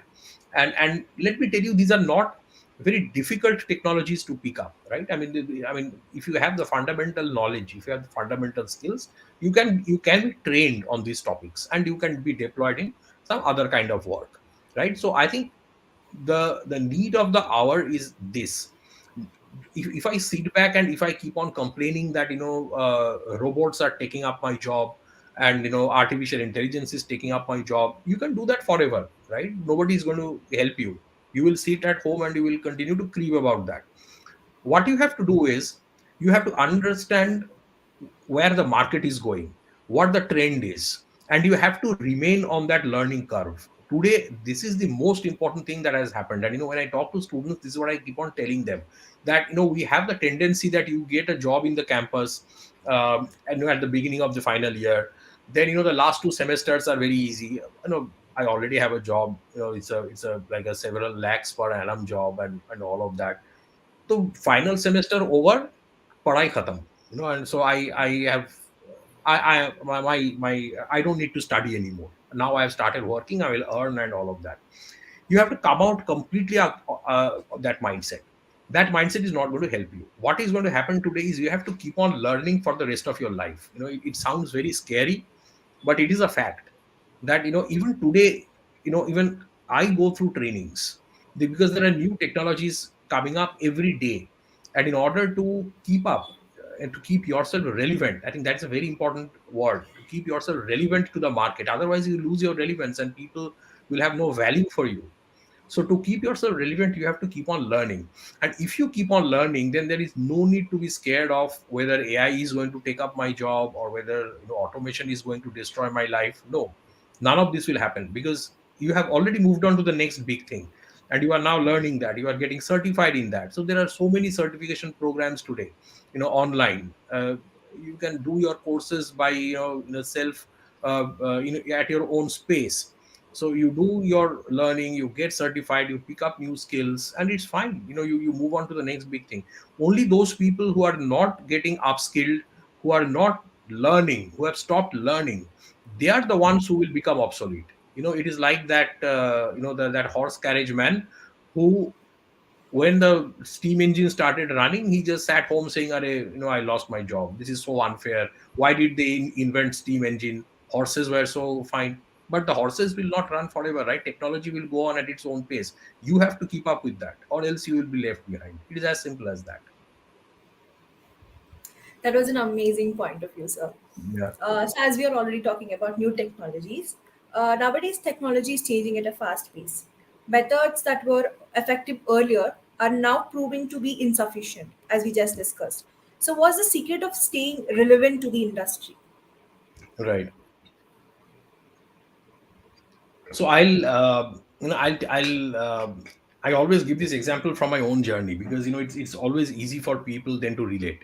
Uh, so without going into a lot of technical details, I'll give you an idea of what my journey was. So when I started off, about 20 plus years back, uh, I started off with Oracle, with Oracle database, and I learned everything about it. And like I said, I was just out of electronics engineering, so I had no clue about the software industry and all of these products. They were like Greek and Latin to me.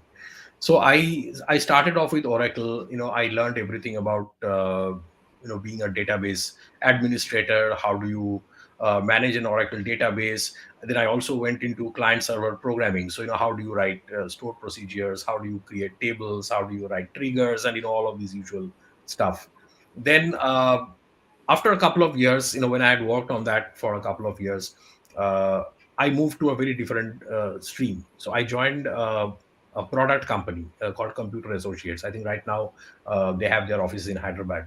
So I joined Computer Associates. So this was in Wipro, when I was doing all of these exciting work on Oracle and client server technologies. So then I joined Computer Associates, where I started off doing Windows programming. So the Microsoft Windows was very hot at that time, and there was a lot of programming that you could do to make Windows operate in a certain way, and I was doing a lot of that. Then a lot of Microsoft technologies like Visual C++ and ASP active server pages on internet. I used to do that. Then I moved on to the Java technologies. So how do you do Java programming? How do you write applications for the internet using Java as a technology? And I was doing a lot of that for several years. Then I moved on to the real data management space, where you work on how to improve your data quality, how to do master data management, and so on. And then, after a few years, there was this whole big data boom, and I moved into big data and analytics. And now again, like I said, that because my learning never stops for me. So now again, I am on the cloud journey. So I'm getting certified in different cloud platforms, and how do you sort of, implement all of those solutions for your clients. So this is just an example from my own life. I don't have to look any further. I myself have gone through this in the last 2 decades or so. So, and this is exactly what I ask people to do, that never stop learning. You have to understand what are the industry trends, what are the the next big things that are coming up, and you have to proactively go and learn these things. See, because I'll give you a simple example. See, when I changed jobs and when I took up all of these new skills, nobody forced me to do that, because in each of these changes that I made, I was doing very well in the previous work that I was doing. I have already been in that company for several years. Everybody knew me. I was getting appreciated for the work that I was doing, and I was being compensated very well. And yet I made those changes. So why did I make those changes? Because what I realized is that you are doing very well in a certain position in a certain organization, uh, but the world will not be the same tomorrow. There would be new technologies coming up, and if I do not very quickly make those changes, or take up those new challenges, there might be a time when I will not be able to sort of make any significant contribution. And and I gave the example of changing companies, because in some cases I didn't actually change companies, but even in the same organization, I was doing something today, I was doing something yesterday, I was doing something else tomorrow. So it is not necessarily a job change, but in certain cases what happened with me is that I realized that if I stay back in this organization, then this is what I'll be doing, let's say maybe for the next several years. They did not give me a chance to move to some a different technology. So then I even went ahead and left that job, and I joined a company where I could do more interesting and more exciting stuff. So I think that is important. Whether you change the job or whether you stay in the same company, that's the secondary. But the primary thing is you have to keep on, evolving as the world around you changes. Otherwise, you will be left behind. So I think that is important. That is like really amazing, sir. So actually, wanted to know that you have experience working for high-profile companies. So many students aspire to be a part of such companies. So tell us something about your experience with established companies like IBM and Accenture. Right. So, no, I think that's a very good question, and you are absolutely right, because these are great places to work for. And the amazing thing that I realized through my association with these organizations is, see, technology is one thing, how these companies are paying you, or the brand image, that is also there. But I think the most important thing is that they invest in people, and I think that is very important. The culture of a company is extremely important. So are these companies focusing really on their people? Because as you mature, and as you work in an organization, you realize that it is very important to be a people person, to make sure that you are, how are these companies taking care of their employees, how are you as a manager taking care of the people who are working with you. That is very important. And I think what I've seen in many of these large organizations is that they put tremendous focus on that. See, I was giving you the example of upgrading the skills of people, because some of these technologies are becoming irrelevant. And it's an amazing thing, and I can speak for the company I work for, and I work for Accenture. We put a tremendous focus on people having to upgrade their skills continuously. I mean, you would be surprised at it's almost like an educational institution, you very which a lot of people don't understand from outside, right? So while we are doing business for our clients, while we are delivering great solutions, there is a tremendous focus on the people aspect, where we are continuously asking people to go through trainings, to do certifications, and we are arranging for all of that, because we have very strong partnerships with a lot of these different technology companies. We have great partnerships with Amazon and Microsoft and Google and all of these people. And they help train and educate our people, and we are continuously asking our people to get trained, to get certified, so that they are always on the learning curve. But I think that is the most exciting thing for an organization today. When somebody, let's say, an engineering student has 2 or 3 job offers, and he or she is trying to make a choice, I think one of your key parameters should be to talk to people and understand, mm, does this organization invest in me as a person? Giving a salary is one thing, right? Or giving you a certain designation is one thing. But the very important aspect of your career, in modern times, because things have changed drastically, right? In modern times, is the organization investing in you? What are the kind of policies they have around getting you trained and certified in new technologies? That, I think, is going to be the key thing. And if you ask me about my experience, that is what has impressed me most about some of these organizations that you just mentioned, especially the one that I'm working for right now. So it's fantastic. I think so. It was enlightening for us to learn about the insiders of such amazing companies. So moving on, you received the Man of Excellence Award in 2021, Yeah. issued by the Indian Achievers Forum. Achieving something this prestigious at such a young age is still a dream for many. So what message do you want to pass down to your future generations who look up to you? Right. No, I think, see, every time there is an award, or there is a recognition, uh, my immediate reaction is, look, I was only doing my what I wanted to do from my heart. And and then at the end of the day, if somebody recognizes that, I think that's a fantastic thing that happens to you. So my simple answer is, just keep on doing your work very honestly. It sounds very simple when I say it that way, but I think that is what people appreciate at the end of the day. I think throughout my career, in the years that I've been working for, that is exactly what I've been focusing on. That I have a job at hand, I have to do it to the very sincerely, to the best of my abilities, and keep learning, keep picking up new technologies, so that you grow as an individual, you grow as a person, and you sort of, you make a difference to the clients that you are working for. And that's it. I mean, see, for me, that is a simple formula. Now, if that also wins me an award in the process, that's fine, that's most welcome. But if somebody tells me, okay, how did you win that award, I don't have an answer. I can only say that what exactly did I do, or what is it that I believe in, and I think that is very important. Yeah. Yes, sir. I think that is what won you the awards, the winning attitude towards it. Yeah. Sir, you have completed 25 plus years in the corporate world. So, learning new skills and with miscellaneous ups and downs in life. So, if you get a chance to describe your journey, how would you be doing it in short? Okay, I think it's a very interesting question. So primarily, I the very short answer would be that I gave a lot of focus on adding value to my own self. I think that is very important. That when I did my engineering, I got into the industry because I was very curious. I wanted to find out, what do these software companies do? Because, like I said, that was the time when IT was becoming extremely hot in the Indian market, and I was very curious that what is it that these people do? Well, these companies like Wipro and IBM and Infosys, they were very big at that time. They were just very exciting days for everyone, and I was very curious. So I think the key thing is, I've always been curious. I've always tried to learn new things, and I think that is very important. You should not lose your curiosity and your thirst for knowledge. I think that is very important. So every time there is something new coming up, just go for it. You see, just how much of this can you learn?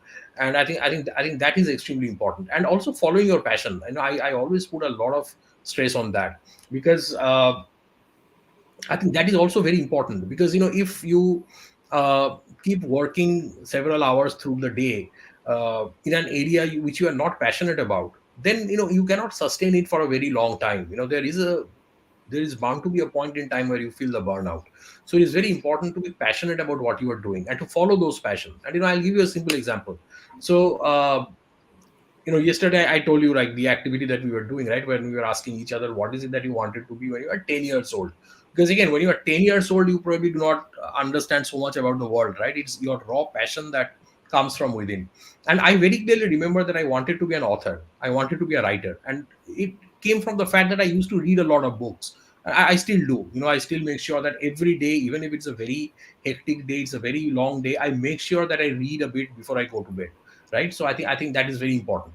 And I always used to do that. So as a child, I used to read a lot. And when you read a book, you always, especially as a child at that age, when you are 10, 11, 12, the writer is like a superhuman for you. How come this person is, creating all these stories? And you want to meet those authors, and these are like larger than life heroes at that age. And I wanted to be one of those. I wanted to be, that someday I will have my books published, and I will write and all of that. And I used to write as a child. I used to write poetry, and I used to write stories and all, which got published in children's magazines also. But then I got very busy with life. The studies took up a lot of my time. Then I got into a very demanding profession. I was traveling all over the place, and the job was very hectic. And writing somewhere took a backseat. And then a very interesting thing happened. So in 2014, which is about 7-8 years back, there was a short story competition that was, I just found it out, they were doing a short story competition on the internet. There was a company called Sulekha.com. So they used to do some of these literary competitions. So it was a short story contest which would be judged by a few authors, very popular ones, and there would also be an audience vote to select the winner. And I wrote a story for that competition, for that short story contest. And that story won an award, the Golden Pen Award. And then I realized that, okay, so that was a huge thing for me at that time, 7-8 years back. And then I realized that, okay, so what this means is that in the audience poll, the audience has liked my story. People who have read the story, they must have liked it. Otherwise, why would they vote for it? And at the same time, these popular authors who are judging the contest, they must have also liked the story. There was some quality in it. Otherwise, why would they like? So then why don't I give it a shot? And this is what I meant by, trying to follow your passion. So what I did was, I wrote a novel, and a thriller novel, and in 2015 that novel was published. It's called In the Shadows of Death. You can actually find out about my literary self in my website, which is www.sauravmukherjee.com. So I that novel was published in 2015, and I was absolutely overwhelmed. There's a lot of appreciation for that novel. Leading newspapers across the country, Times of India, the Hindu, the Indian Express, you name it, and they talked about the novel, that it's a very interesting debut novel by an author, and look forward to more books. Then my second novel came out in 2017, 2 years after that. And then that journey started, and it is so amazing today. So it's been like 7-8 years now. I have got close to I don't even know, maybe 15 to 18 books which are already published, paperback, Kindle, in Amazon, Audible, in Storytel, which are the audio platforms, and it's all there. I've even written in my vernacular language, which is Bengali. I've also done that. There are so we have this, the Calcutta Book Fair that happens every year. And this year, interestingly, I have like 3 books coming up. So which is because the publishing was delayed last year because of COVID. So now these are all coming out together. So uh, the reason why I narrated this story is just to give you an example. And people are always surprised. They keep on asking me that, where do you find the time for writing? Because you are so busy with your work at the office, and there are so much of responsibilities. So when the hell do you actually write? And again, I honestly don't have an answer, because there is no formula, there is no structure. But the thing is that for me, writing is also like a recreation. Just as somebody would watch a movie or somebody would read a book, for me writing is also like an unwinding. So even if it's a very long day, and I have an idea of a story, I will actually write it down. Or in the weekends I do that. Or earlier, before COVID, when I used to go on business travels, I would write. When I'm waiting for an aeroplane, let's say in the lounge, or when I'm in a long flight, I would write something. So that is important. So following one's passion, I would also say, is very important. I think, sir, we all got to learn a lot from that. Thank Moving you. forward, sir, if you can go back to your college days, then is there anything that you would do differently? If yes, what? See, actually, not much. I mean, see, we all have, we all, when we look back, it's only a human nature to feel that, okay, this could have been different, that could have been different. But at the end of it, I don't think that I would really want to change anything, because, the journey that has been over all these years, uh, even if, some things have not matured, uh, I always tell myself that there must have been, something good that destiny had planned out for me, for which that this did not happen or that did not happen. You never know. If that happened, maybe it would have had a worse outcome for me. So that's the kind of outlook that I have.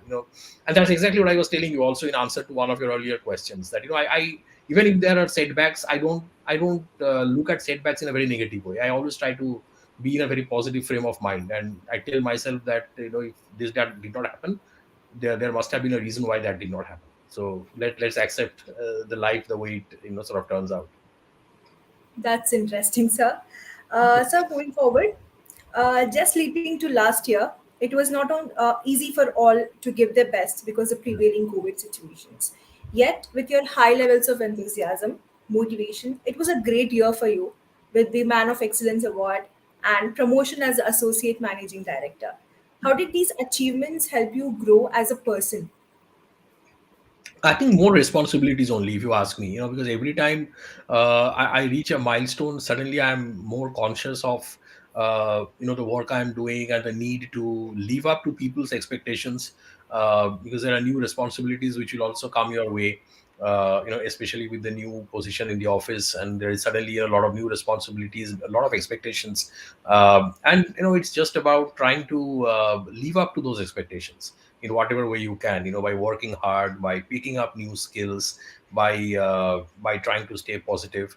And uh, and and also the other thing that I said, that making sure that you still have your positivity and your passion there. And also the people around you, I think that is also very important. That sometimes what happens is people get into some kind of a rat race, and they're so they're so occupied with that they lose touch with people around themselves, family and friends and all. So I think that is also very important. And even with my crazy schedules, I try and I make sure that I have time for my family, and we sort of spend quality time together, because that because I think in a way that also helps your journey. It helps you to grow. So yeah, I think that's what I typically have been doing. So I think so that's an amazing answer. So I think this is the last question for you for today. A large part of the crowd for Anubhuti is our first years. So any particular advice you will give to our first year students? So first of all, you must have fun. I think this is extremely important.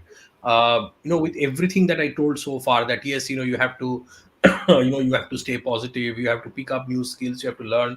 All that is there, but the key thing is that you need to have fun. Don't let this whole your ambitions and the world around you, don't let it get into you in such a way that you lose touch with reality. That should not happen. I think these are the finest years of your life, which will never come back. Trust me, there will be days when you will look back or at all these years, and you would really regret that those years are now gone and they're never going to come back. So just to think that you guys are like, let's say, the first year students, you are like 18, and you are just beginning your college life, that itself gets me excited, right? So have fun. That's the first thing. And while you are having fun, of course, I know, with online classes and all, so I don't know if people have gone back to classes already, or you are still doing online now. Are they still online, or have people gone back? We are still online. We are still going Okay. on. Right. So that is very unfortunate. That is very unfortunate. For all the college kids, that's what I keep saying, that if you're not enjoying the campus life, you have no idea what you are missing. So I think but I'm sure even if you are not gone back, you will maybe in the next couple of months. I believe that it's all going to be fine. So you will go back. So have fun, definitely, no doubt about that. And then like I said, that keep your eyes open for what are the trends which are happening around you, right? In whichever stream you are studying, it could be anything, computer science, or telecommunications, whatever stream you are working. Be aware of what are the trends around you, and try to see that how you can get onto some of these things. And the opportunities that you guys have today are tremendous, right? There are so many online the classes that you can do, the likes of Udemy and Coursera. So do some of those small courses. Don't have to target for the very complex ones, but there are a lot of courses in Udemy, for example, which talk about the fundamentals, where you understand the fundamentals of technology, or the fundamentals of the trends around you. So keep abreast of all of these things, because when you are, after 3 years, when you are actually appearing for job interviews, they are not going to be very textual. People are not going to ask you questions from textbooks. People would only see whether you are aware of what is happening around you. Are you a fast learner? Can you quickly learn new things? Because that's what a company would look for, right?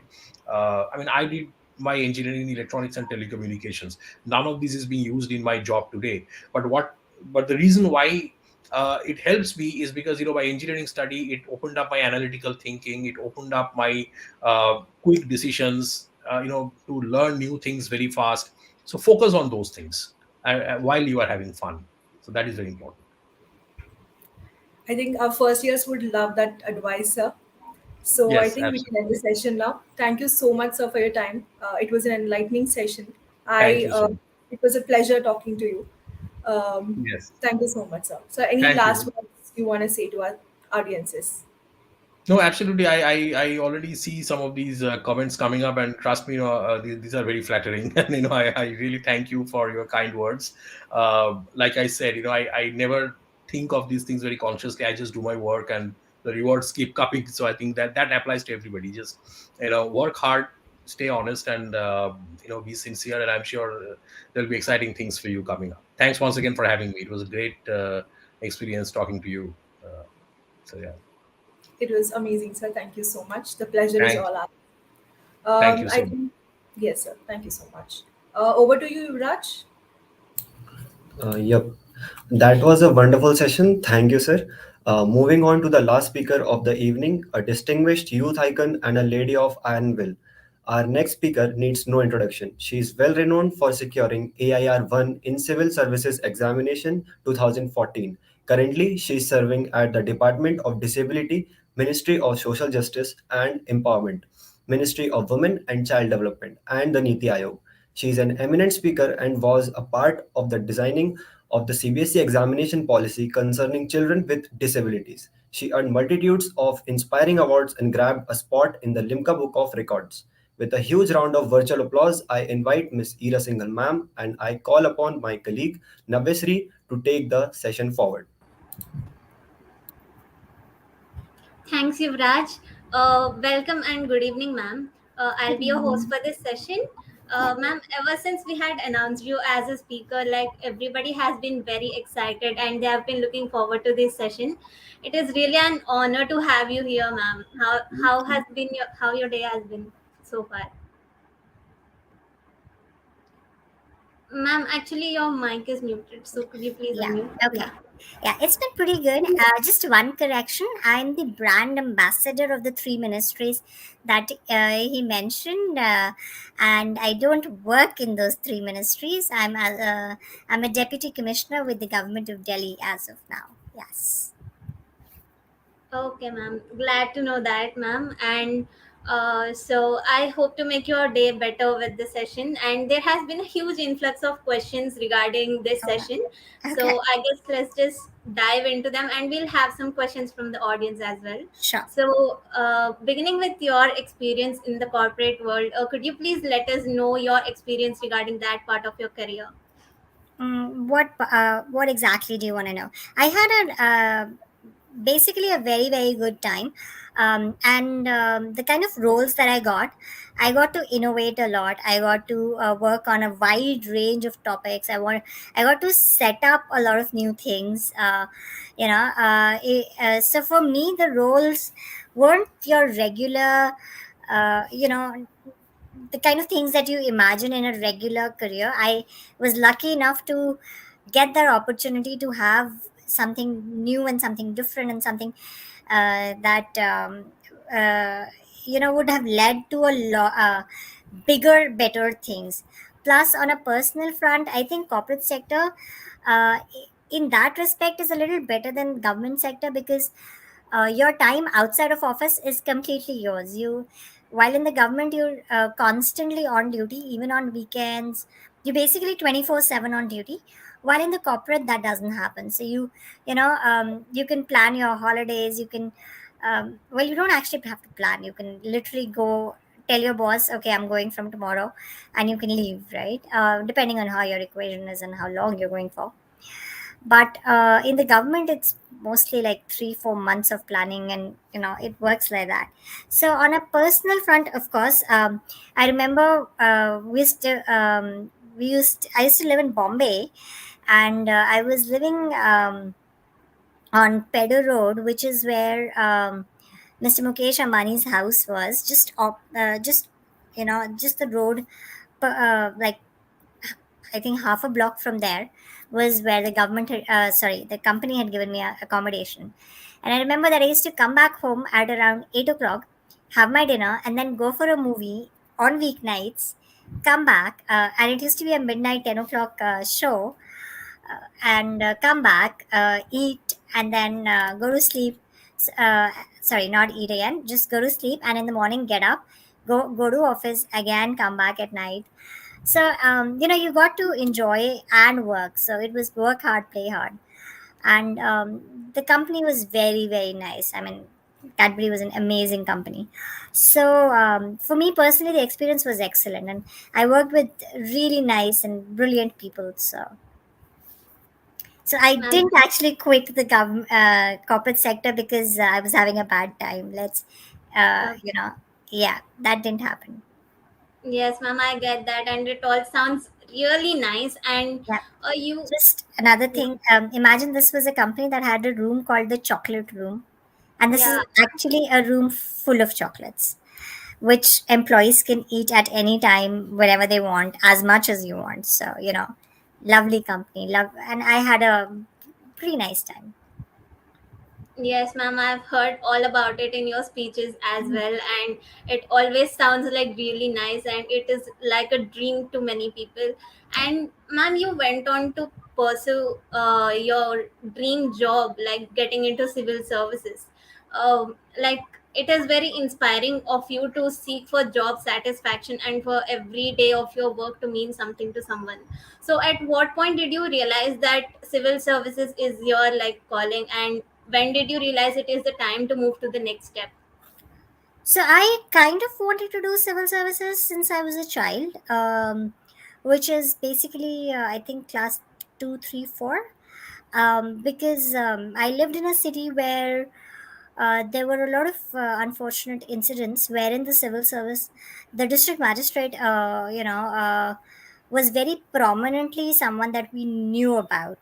And I was reading in my textbooks at the same time about it. So I did kind of, like the idea of doing that kind of work. And it stayed with me, but that decision to really jump into it didn't happen into a couple of years. And I'll be honest, there were people in my college, in my friend circle, who were preparing for civil services in college. And uh, you know uh, I personally have a sort of different view on that. I don't think you should be doing it in college, and I have a very different view of that, and I'll come to it. But when I was working 20-hour days, there was a point in my job when I was actually working 20-hour days. And that's when that decision happened that, you know, uh, am I really ready to do this for the rest of my life? Do I really enjoy, uh, I mean, I enjoyed it on one level, but that satisfaction that, yeah, your job means something, that, that thing was always there with me. And that's how I decided to quit. And it was because at that point I also knew that if I come back to the corporate career having failed at civil services, I will get a job. So it was only when I was sure that I will have a good career even if civil services doesn't work out did I decide to quit. I would not have quit till that point, to be honest. I'm a very practical person, and I make decisions basis um, what is the worst that can happen, and I prepare for that, and then uh, go to the next step. I truly believe in that. um, Hope for the best but prepare for the worst. So and at that so I was sure that at this point, if I go into that, and I don't get in, because in civil services you really don't know if you'll get in, at least I will have a good career coming back. Like, I wouldn't have lost all the work and effort I had put in till then. So I wouldn't have lost the importance of my MBA degree, my engineering degree, or my job experience. And that's the moment that I did quit. And that's personally, why should I come back down from the levels that you have climbed? So that's where it was. Yes, ma'am. And in one of your speeches or interviews, I've like heard that you work for, and even you mentioned here as well, you have worked for 20 hours a day in the Cadbury job. And like, while you were in that thinking phase of like, should I move to civil services or not, at that point of time also you had been working like 20 hours a day. So how did you keep up that interest of working for such strenuous hours even after your dream is in a completely different path? See, I decided to, complete the work that I was doing. It would be extremely unfair and bad on my part to quit immediately and leave all the work that I was doing in the middle. I mean, if you think about it, the reason I was working 20 hours was because I was the only person handling certain things, and I was the only person who had that information. So it was a responsibility that I had taken up, and I didn't want to leave it in the middle. But I told my company 3 4 months in advance that I'm going to quit at that point, and I'm going to finish these things, and this is the timeline that I see of me finishing those things. And that's how I planned it, and that's how I did it. Because if you take on a responsibility, you are creating a bad starting for yourself if you leave that thing in the middle, and there are people who are stuck because of that, right? Why do you want to give your life, your new journey, a bad start? So I don't I believe that all our actions somewhere come down and affect us. So I try not to put out bad vibes in the world, and I try not to put out bad actions on my part, because the only person I can control is myself, right? I can't control anybody else's actions. So at least let me make sure that my actions are right, and fair, and I don't do something that will affect someone else's life negatively, especially people who've been nice to me. Yes, ma'am, that is very professional of you to like complete your job properly. And you mentioned that you had this mindset that if even if you like don't get into the civil services, you have a good corporate job at the back end, like a plan B. So do you suggest that for every student, like would Why they? wouldn't you? Yeah. Why Yeah. wouldn't you have one? Okay. Yes, Tell ma'am. So, do you suggest me. that to every student, like preparing right off the bat from college itself for civil services, or get into some other job and like have it as a plan B? And even if you don't get in, you have a backup. Um, so the way I see it is that you've put in all this hard work till now. Why should you lose it for something that may not happen, right? See, getting an engineering degree is compulsory, right? You're supposed to get it. It has to be done because you need a graduation degree, right? But giving civil services is nowhere a part of what you have to do in life. It is something that you're doing out of desire and something out of choice and out of your own interest, right? Why should you lose something that you did as a part of your necessary thing for something that was a desire? So also, I forgot to clarify this. The people who were giving it in my college years, when I looked at them, I did not think that I was, or I don't know if they were, ready to really handle the responsibility that comes with this job. With this job, you are responsible for people's lives, people's properties, for laws, for policies. If you are not experienced enough, see, this job, the entrance exam is about your knowledge, but this job is about your wisdom. You don't get wisdom without experience. I mean, you will always make mistakes in your first job. You will always make mistakes. But if the platform of those mistakes is something like this, then the quantum of those mistakes and how long they can haunt your career and the rest of your life will be massive.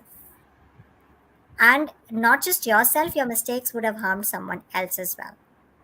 Do you really want that? Do you really think, do you really want to see yourself on that level? Secondly, um, the wisdom doesn't come without experience. And in college, you've had no experiences. You don't know what the world functions like. So I personally think that it's important to have some experience in the world to also understand yourself and to know your own choices, to know the kind of person you are, to really, you actually formulate your personality somewhere in your late 20s. It's only till then that you really understand yourself more than the world around you. So you may change when you're there. Your personality, your ideas, your interests will change from your late teens to your mid 20s to your late 20s. So don't stick yourself into a position from which you can't move then. Secondly, this job is in a way you dedicating yourself to the country, to the world around you, right?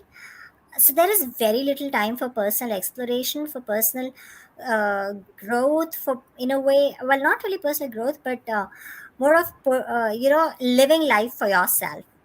Because most of the officers have very little time for their families, and that me leave aside the family that you marry, your parents, your cousins, your relatives, your friends, you don't really have time for them.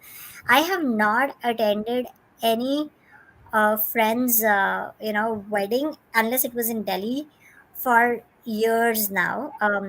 Maybe a few of my civil services friends, but my actual friends, I haven't had time. I haven't met them. They all live around me in Delhi, and I haven't had time to meet them. I haven't had time to even make weekend plans with them. Then, the worst part is, it's okay if you're not there for people in their happy moments. It's really bad if you're not there for their sad moments, and that also happens. My own uncle's funeral, I couldn't go because I was on COVID duty. So that happens, or you will not be able to be there for your personal family, for your relatives, for your, the people who are really important to you, because when you retire, those are the people you will have. So, and those are really the people who care about you without any motives. So that time plus, to go explore the world, to travel, to just do things that you would like to do, that time is very restricted. If you want to do some nice courses, just um, courses that are about you, like you want to get a diving course, or you want to learn flying, or you want to learn those kind of things, the activities, that time is very restricted. It's very tough to get time to do all of that. So I do think it's not really, those are things that you should have time for in life, and those are things that also give you a lot of experience and wisdom, just being there, just learning a different part of the experiences that humans have. So I think it's important that you get all of that, and I don't also, um, if you none of us ever realize how stupid we are, or how inexperienced we are. But I do this experiment in live audiences. Just look at the names that you have in the list. There I tell you to look at the person next to you, but look at the names you have in the list of people who are attending this session, your classmates. Do you really think 2 years from now they should be managing your home district, deciding what time your parents can get out of the house? Your parents, not you. Deciding how your family property or your house is, whether it's built correctly or incorrectly, and come break your house. Do you think those people are people who you would want taking those decisions 2 3 years down the line? And I'm pretty sure all of your answers are going to be no. So if you think that way about someone else, please realize you are also that person. So if you don't want any of the people in your class 2 years from now taking decisions for your family, then definitely they think the same for you, which also means that somewhere that wisdom required to take those decisions is missing. And that's what I think one should have. Plus, this is when you get in. This is assuming that out of the 10 lakh people who will give the exam, you will be amongst the 800 who will get in. What if you don't get in? On a personal note, 7 years is roughly the time that people spend currently on preparing for this. Because, you have 6 attempts, and it takes approximately a year for one attempt to finish. So it takes roughly 7 years, right? Because you'll start preparing a little earlier. And so 7 years of your life in your 20s, the main time of your career building, you would have spent on this and come out of failure. Imagine your psychological state. Do you really think, having failed at something multiple times, you are now going to be positive enough to set up something new or to work in a new job? Secondly, who's going to give you a job? What jobs will you be restricted to? Because your degree, your engineering degree, will have no value unless there is a work ex behind it. It will have no value. Nobody's giving you a job basis your engineering degree, even 3 years down the line, if you haven't worked. There will always be a fresher available who's more updated than you. So you will have lost all that you have worked hard for till now. Is that a smart decision? Is it a smart decision to lose all the hard work that you've put in? See, we always look at the best case scenarios. We always look at people who did do it, thinking, why not? But besides that one person who's done it, there are at least 1,000 stories of those who couldn't. And it's not just you, it's people who've been very, very successful in other careers, people who've gotten the highest of ranks in other competitive exams at graduation level, at master's level, they've not cleared it. So it's a very individual thing. Don't compare yourself always with the best. Obviously, if you're giving it, you have to be hopeful that you will get in, but you must be prepared for not getting in. And you shouldn't have lost all that you have already gained. To get this, you shouldn't have lost all of that. So my suggestion is always be at that stage of your life where if you leave it at that point, you can always start from that same point. And that will not happen in if you prepare right out of college, because you will need to go back to education, get a couple more degrees, and then start your career again. And you will always be behind, much behind your peers. You will always be much behind your peers, because the 5 years, 6 years, 7 years that you were preparing, they were getting work experience, they were getting degrees. So they will have gone much ahead of you. They will have, instead of you, it's like either you're very high or you're very low on that swing. So it can land you anywhere. So I personally think, don't make choices for yourself that are that risky. Also, if you're someone who makes that risky choices for yourself, for your life, and the only person who really you can control, are you also somebody who should be allowed to make choices for the country? Are you somebody who should be allowed to take decisions for the rest of the world around you? We are not living in the 90s or the 80s or the even early 2000s. Well, very early 2000s actually, where there was a where there were not many careers available. So civil services was something that people did right out of college, because really there was nothing else available. And if that didn't happen, they would give some state exam, they would give css, they would give all sorts of government exams, and hopefully land in one of them. So at that point there was nowhere better to go. But today corporate careers are just as well, they're just as rewarding, and they're just as fruitful. So then, getting into something which is this risky has to be done with a little bit of balance and a little bit of thought behind it. Be prepared for what will you do if this doesn't work out, and you are at the stage you are at, and you will actually go lower. While you're away from the corporate sector, you will actually have gone lower in your worth. So be prepared for that, and only then get in. If you have a family business that's doing brilliantly, and you know that if civil services doesn't work out, you'll go back to that, great, give it out of college. But have an alternate career plan for yourself, which will not land you at a much lower level than where you are at currently. So after your degree from this college, you shouldn't go down. You shouldn't be one of those alumni that the college would not want to acknowledge, because now you're doing a job which is at much lower level than the average college student. So did that make sense? Did you get what I'm saying? Okay. Yes, ma'am. Okay. I think I'm not just speaking for myself, I'm speaking for all the audience when I say, like, you're very composed and like thoughtful of everything, and you have like a very wide perspective to everything. And ma'am, as you have mentioned, like, uh, so you have mentioned that knowledge is a very big part of like the exams part of civil services. So like, if the students want to have a great memory power, which is like very essential these days, how can they develop that memory power? And you obviously have a really good one. So have you developed it as you grew, or was it just, have you been I'll be blessed? honest, I didn't really work on it. I You've been was, I blessed think, with it, ma'am. naturally somebody Yeah. who is good at learning. But I do think there are things that you can do. I think one of the biggest things about memory is being careless. If you really want to remember something, you will. So, and I think generally with studies, it's about revision. The more you revise, the more you'll remember. And also, I'll be honest, I was a typical engineering student, and most of you will understand what that means.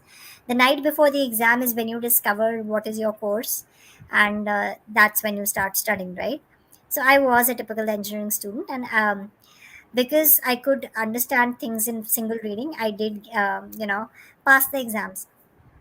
But I think with civil services, I didn't want to take that risk. I did revise multiple times, and I realized that if you read the same text multiple times and you've also read some other texts, you kind of build the connections, and you can see a lot more than what is obviously written in the book. You can picture it, and you can build that map, and you can build that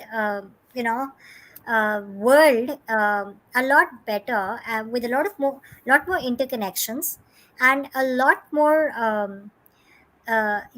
in depth, if you kind of do revisions. So it's not just about understanding that what is written and remembering that just that much. It's actually connecting it to all the other things you've read, connecting it to all the other worldly knowledge that you've gained, and that becomes extremely important in you also remembering stuff, and you also creating new stuff, and especially in exams like civil services. Basically, that's what they ask you in the question paper, all the connections that you could have created in the world around you. So I think revision is unfortunately the only way to go, and being very not very careless with things, because you don't remember things that you're being careless about. So if you're not careless, it's easy. I think it is. I wouldn't take a guarantee, but it is. Okay, that's very well said, ma'am. And you have also mentioned that the civil services involves a lot of responsibility, and like you can impact lives, and it can be a little burdensome for at a quite a lot of time. So did you feel that burden on you anytime, like you are responsible for many other people? So have you been burdened by that at any point? See, that's the whole point. I did not come in as a youngster. I didn't come in very inexperienced or very, unsure of myself. And I had already handled huge responsibilities in the corporate sector. For example, in Cadbury, when I was there, I was handling their all India Diwali sales to corporates by myself. So, I was literally setting up a business and running it for the company. It included from hiring manpower, designing the product, the price points, and the, what we want to sell, to really collecting the money at the last stage after deliveries were done. And it was all India, which basically meant there were orders where I was delivering products at 56 locations in a single order. So I had already managed something of that vast a scale, so I knew my capacity to handle crisis, and I had done a lot of that. So I was sure of myself in that respect, and that's come in very handy in my job, that confidence that you get from having done something, and knowing that you can handle things. So no, for me, that moment hasn't happened till now, where I felt that I can't handle this. Also, I think a lot of times, if you make something about your own self and your own ego, is when you can feel shaken. For me, I have never thought of anything as affecting, as being about me. I don't think about things in terms of how does it affect me. And that's something that people don't do consciously, but it does come in unconsciously. See, we constantly talk about being pressurized in your job. Really, what are you going to be pressurized about, right? What does pressure really means? If you can't handle something, you can ask for help. So are you the kind of person who can't ask for help? You can't ask people for suggestions. You can't ask people to come help you out. Is that why can't you? Then that means you have an ego problem, right? Because why will you not take help when you need it?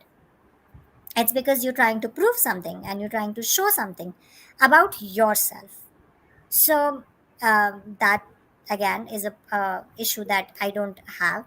Secondly, pressure also means that if you don't do something, someone is going to harm you. In civil services, the ways you can be harmed are very limited. It basically means you can be transferred out. we didn't really join the job to be in a particular place, in a particular position for the rest of our lives. We joined a service, which meant a whole host of postings, a whole host of locations, and a whole host of jobs, right? So, why does transfer matter? It's fine if you get transferred. You were always going to get transferred. So it might just happen a little faster than you were thinking about. But really, what is the problem with that? So the pressure will come when you're not able to think those things. You're not able to realize that, and you're afraid of something unconsciously. A lot of times we're scared of something and we don't really analyze what we're scared of. So if you're scared of the dark, you don't really think about why you're scared of the dark. If you scare I mean, you don't really take something to the logical conclusion, and that's something that I do. If I'm scared of the dark, I will sit and think, why? What is the harm that the dark can do to me? And will it be so bad that I can't handle it? And if you get into the habit of asking those questions to yourself constantly in life, you kind of tend to then not feel pressurized and be able to handle everything, and your confidence comes in. So that question of what is the worst that can happen and can I handle that worst? So like I said, prepare for the worst, right? So that does become a part of all aspects of your life and your thought process. So which I think has been one of the reasons that I don't really feel that oh my god, how can I handle this crisis in my job? You can always ask for help, ask people for suggestions, and acknowledge people. What is the harm in acknowledging people if they've done something good? I always acknowledge someone who's given me some information or helped me with something. Why not? That just makes that person want to help out more people, and it just puts good vibes out in the world. Why wouldn't you want to do that? Why would you want to take credit for someone, or not give credit? And I see this problem a lot with people, that you don't want to take help because you feel like your prestige will go down. You don't have to be good at everything, and you can't be.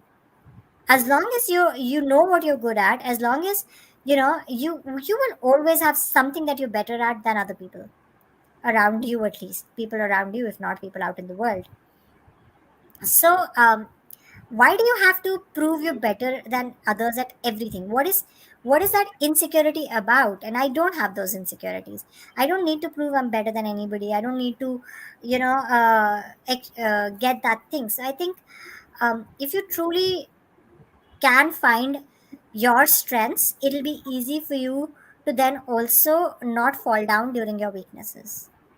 Uh, I've made a few points here. I hope you guys could understand all of them. But the true thing that I think is that you will feel pressurized only by your own thoughts.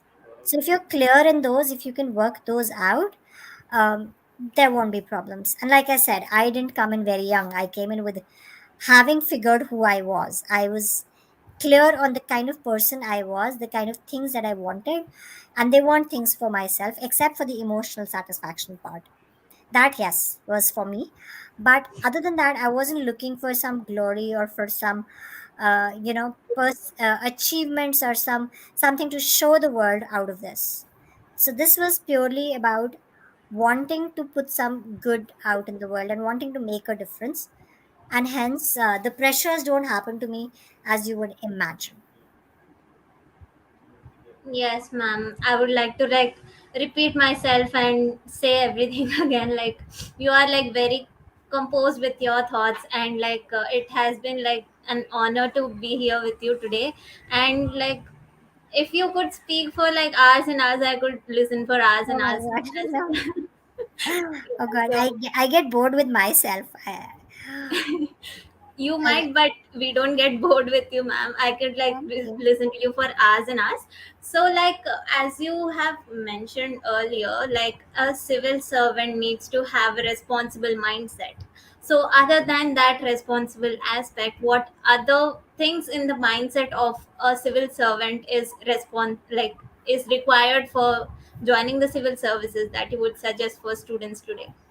I think, and not everybody will agree with me, but personally, I think it's very important to be able to, firstly, you should be someone who understands yourself really well, which also means you're being able to be honest with yourself, about your weaknesses and about your strengths. If you're not someone who's honest with your failings, with your weaknesses, you will fail on the job much more. Because if you know what you're bad at, if you know what is your weakness, you will prepare the situation accordingly. That I know that I am not someone who, for example, if you're not someone, and it's a lot of minor things as well, who can understand something in the last minute, what you will do is that you will go into every situation with a lot of preparedness. If you're someone who knows that they're good at, not very good at specific things, you will then be able to find specific postings which will suit the kind of person you are, which will help enhance your career. And not everybody needs to do everything. People have different careers within this as well, right? So my personal, so like for example, there was this one, and I'll give you that example with an obvious thing. I had one of my junior colleagues who was a person with disability, and she wanted one of those roles. And my advice to her was that your disability is something that affects your interactions with people. Now, if you put yourself in a situation where the job is only about interacting with people, none of your good skills will come out, and your life's focus will become about the thing that you don't have. So, in that posting, you will create a negative impression of yourself, because the job is structured such that it uh, targets your weaknesses rather than your strengths.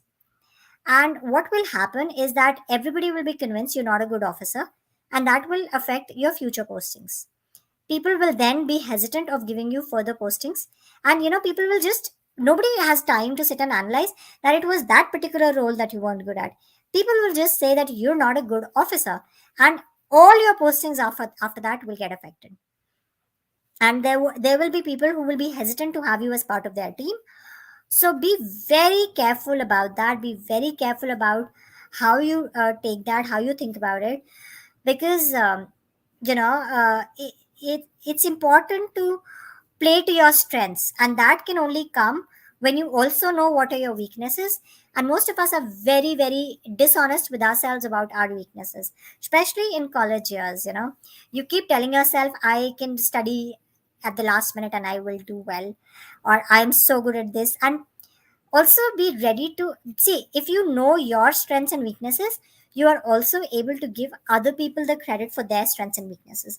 You're also able to make better relationships, and you don't realize how important all of this becomes in your personal life as well.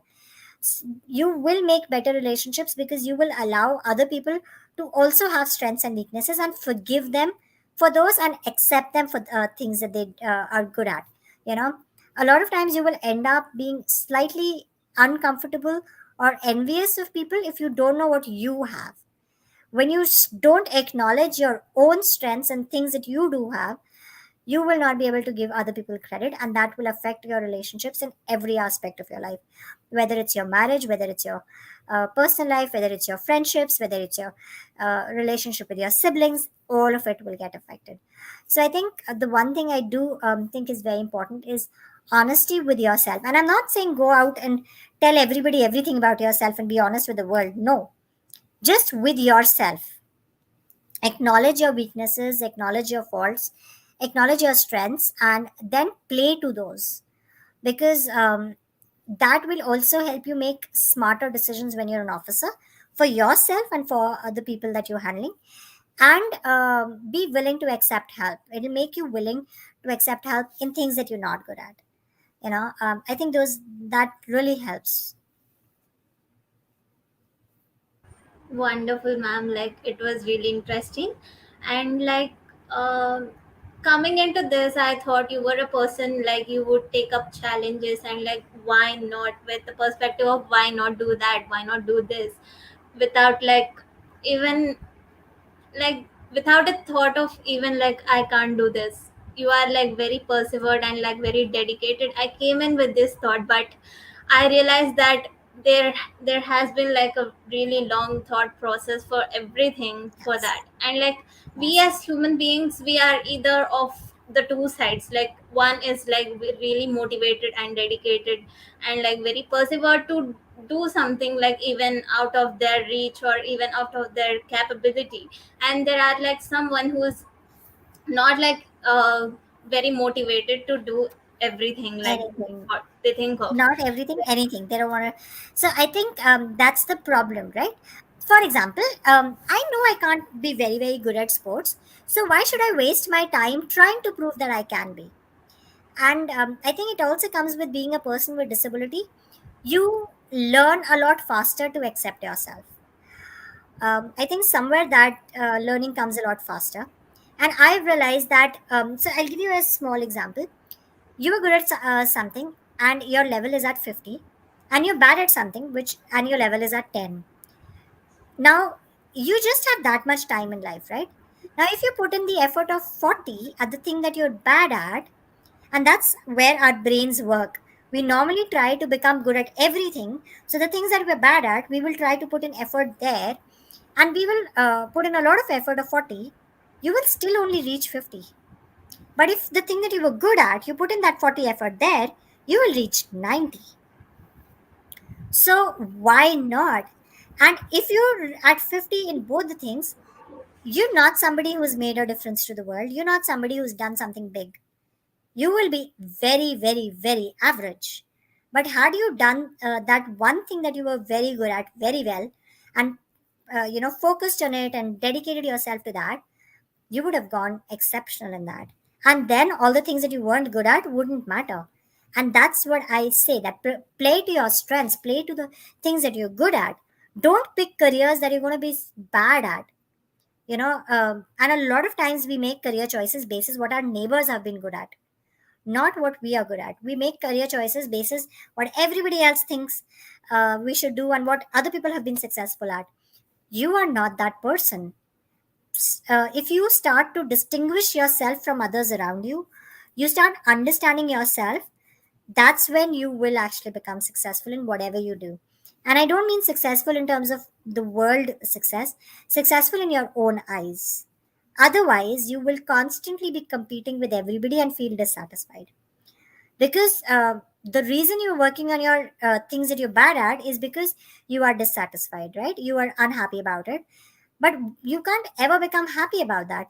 If I kept thinking about, oh my god, I am not good at sports, I should be, and I kept trying that, I would have just wasted my life. I would have done nothing with myself except be a negative person, because I would never be good enough. Those are things that I'm not meant to do. I'm not meant to be a ballet dancer, and I'm not meant to be a mountaineer, and I'm not meant to do those things. Do them for your interest, but when it comes to careers and things that you will do for long term as a regular part of your everyday life, be very careful. Be very careful where you put your energies. There is no point in putting your energies in things that you're not going to be good at. And when it comes to saying yes to everything, I actually say yes to all experiences. But that doesn't mean I've built my uh, careers around that. I experiment and experience everything, and then I decide whether it's for me or not, whether I want to do it again or whether I want to pursue it long term. And that's where the choice comes. Be ready to experience everything positive. That doesn't mean go out, get drunk, or do negative things that are going to affect your health or your family or yourself in a longer term. Do those things which are positive experiences, and then decide whether you're going to be good at them, whether you're going to enjoy doing them, whether you want to build a career out of them, or whether you want to take them up as a hobby, or whether that one experience was enough. I'll give you an example. I went bowling, and my track record of bowling is 100% till now, and I'll tell you why. Because I only went bowling one time, and I only bowled one ball, and it strangely went in. It went in and it hit all the pins. So my track record of bowling is actually 100%, but it's literally that one ball, right? And I knew when I did it that that just went in. I did nothing about it. It was just luck that it went in. I am never going to be good at this. The ball is too heavy for me to lift and to focus it. So it's fine. I don't have to be good at bowling. I don't have to do it constantly. And see, that's what I'm talking about. I did got that experience. I was successful at it. But I also analyzed that nope, that wasn't me doing much about it. That just happened. So and I moved on from that, and I've realized that no, that's not something that I'll ever be able to do, and it's fine. It's absolutely fine to not be good at it and not do it. You know, but a lot of times if we get that one success, we kind of start thinking, oh my god, I must be brilliant at this, and not really realize that other factors may have played in. So I'm kind of very clear on those. Analytical skills, I think that I've been lucky to get to develop those, and I bring that in every part of my life. So I do say experience everything and try everything, but that doesn't mean you need to decide to follow everything as a career. It's okay to not do some things. That's our biggest problems. We don't forgive ourselves for things we're not good at. We're unable to forgive ourselves and accept that it's okay to not be good at everything. Acknowledge that you're not good at some things and you will never be good at those things, and then focus your energies at things that you're good at so that you can be exceptional in those. I hope that made sense. Yes, ma'am. It like made a lot of sense, and like you are so composed with your thoughts, and even after that, it is like very you are very eloquent in putting your thoughts into words, and I don't know how you do that so efficiently. And ma'am, coming to your first year posting of SDM Alipur North Delhi district, you freed more than like 340 children and bonded laborers and reunited them with their families. Can you like share your little experiences from that mission, and like anything from your career, like what else have you done as an IAS officer, what more have you have done and that you have really enjoyed, like you would always remember about it? um Actually, there have been a lot of things like that. And I've been very, very lucky, more lucky than most people, I'll be honest. I've gotten opportunities which people do not get that early in their careers. I've gotten to work on a lot of different agendas, um, and I've thoroughly enjoyed those. The children thing was not something that I was prepared for, wasn't, and a lot of things that I've done are not some things that I planned for or prepared for. What actually happened was that, like I said, be willing and open to everything. So there are these. You guys have heard of Kailash Satyarthi, right? The person from India who won the Nobel Prize Yes, ma'am. on his work in children. Yeah. Yeah. So his NGO was very active in my area, and they had a lot of information about child labor and places where child labor was happening. And so some of them, the Delhi team specifically, came to me one time and they wanted to give me some information. And I was very receptive to it, and I was very willing to listen to them. So that's how we were, based on the information that they gave me that one time, we conducted a raid. I think we rescued around 35 people, children in that raid. And then basis that they kept bringing us information, and we kept doing raids basis that. Now that's the main thing. When they had come to earlier officers, they had not been receptive to them. They hadn't listened to them. They hadn't been very keen on the information that was being provided to them or to act on that information. But the NGO had a different experience with me, and that's how we could do it. So a lot of times it's also being if you're a person who's willing and open to listen to everything, and you don't bring in your ego problems into that, in terms of, see, if you're not always trying to prove that you are good and you are better than everybody, then you will be willing to listen to other people and willing to give other people space. And that's how this happened, that I did give them that space to tell me the information, and then I acted on it, and that's how we ended up rescuing so many kids and bonded laborers. So I think that's where it started. And that's also one of the things that I think is about wisdom. Understanding the information that is being provided to you and understanding the consequences of that information, consequences of acting on that information and not acting on that information.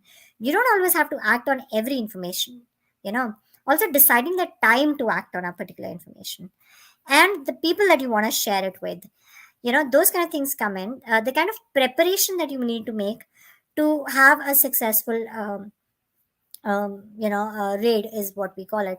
So like we made very step by step elaborate preparation for after when we had done the rescue, because that part becomes very very important. There are legal mandates and it's important you follow all of those legal mandates. So I would do all I made sure that I was doing all of that also, and that again comes in from experience. Plus, how do you handle the situation when you're there in the field? That again is a lot about your wisdom and experience. Sometimes when you're in the field, it's important that you're yelling and screaming and putting scaring people. But sometimes it's important that you're calm and composed and people feel like they can come to you and tell you things when you're in the field. Both those strategies work. It's important that you know when to do that. And for a female officer, you do have those moments of needing to be strict a lot more than male officers do, because of the way world responds to you. But those things do happen, and knowing when to make those choices, knowing how to behave, is where I say your wisdom comes in, your experiences come in, the way you understand yourself and hence understand any situation comes in. So that child labor rescues, you feel so bad for the way the kids are working, for the conditions they are working. A lot of times it's a very dark dingy place, and the structures, the buildings are barely a single brick structures. Those stairs are such that there are no railings. You constantly, if you go up them, you'll be so scared of falling down off them. And these kids go up and these people go up them and work. There are no toilets. There is like this one toilet at the end of the road, and all the employees in that area, they have to come out of that and go use that toilet, which is so far and so dirty. And it's terrible situations, and it's polluted and it's smoky, and it's you're constantly working with metals and things like that, and you breathe in, your lifespan is being reduced every day that you go to work. So it was quite a thing. I think we're almost reaching this end of the time that we had, so maybe we take up a couple of audience questions. Yeah, ma'am, sure, sure.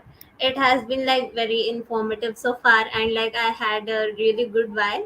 So let's have a little some questions from the audience as well. I'll just read it out for you, ma'am. Which year will be best to start for preparation for civil services? Thank you for not listening to a single thing I have said in this. You are stuck in your brain, and see, that's what I'm talking about. Being that stuck in your brain that your thought processes only work in a single direction. Uh, the year that you feel that you will not lose out on the things that you have already built, and if you if civil services doesn't work out, you will have an alternate career plan which is just as good as what you currently have. So if you are sure of getting a good placement from college, then if you're preparing in college, then if civil services don't work out, then you should get that kind of a job if you don't once you come out of your civil services preparation. So that's when you should start preparing. That's the year you should start preparing. Yes, ma'am. Perfect. Uh, Ma'am, what were some of the productive activities you did while being in college? Actually, my college was extremely productive. Thank you for asking this. I was in almost all clubs and societies that I could think of. I was managing a lot of events, every college fest, and my college had 4 fests a year. 3 fests. Was it 3 or 4? Three, I think. I was in part of the managing committee in all of them. I was my hostel president for 2 years, and I think I'm the only person who's been the hostel president for 2 years. I basically participated in everything. Curriculars, not sports.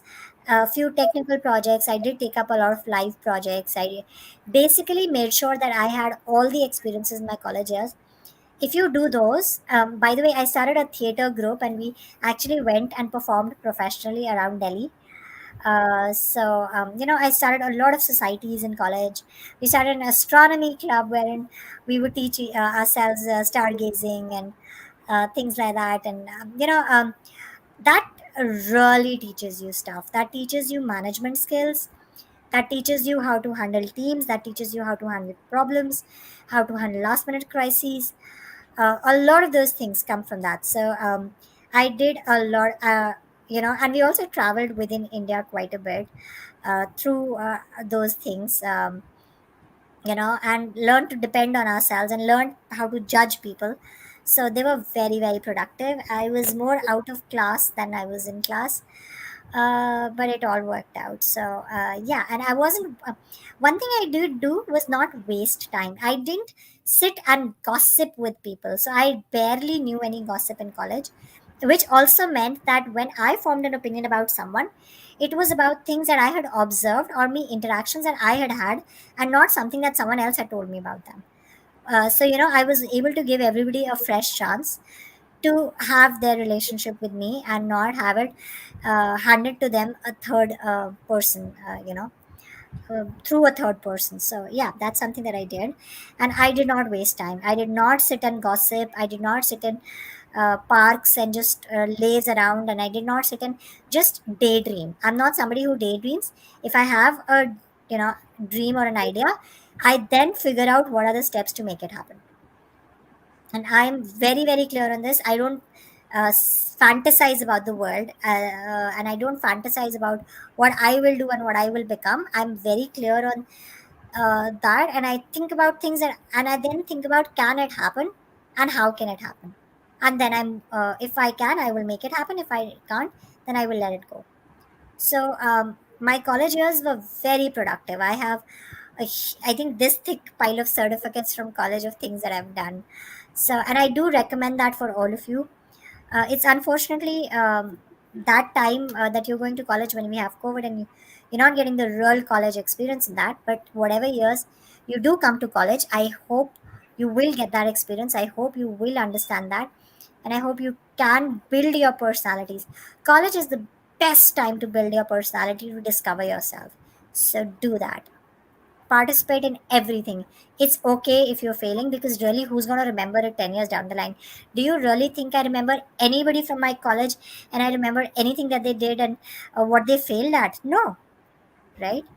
And you won't. Nobody else will. So take a chance, experiment, learn, figure out yourself, and do whatever you can. Participate as much as you can in everything.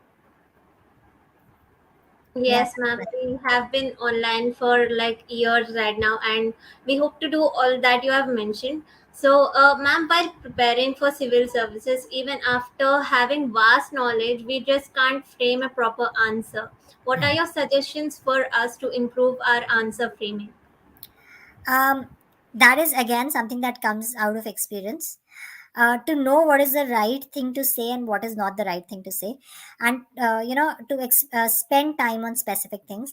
My suggestion to you would be to write out your own answers, and then kind of actually uh, a lot of times we don't answer something straightforward.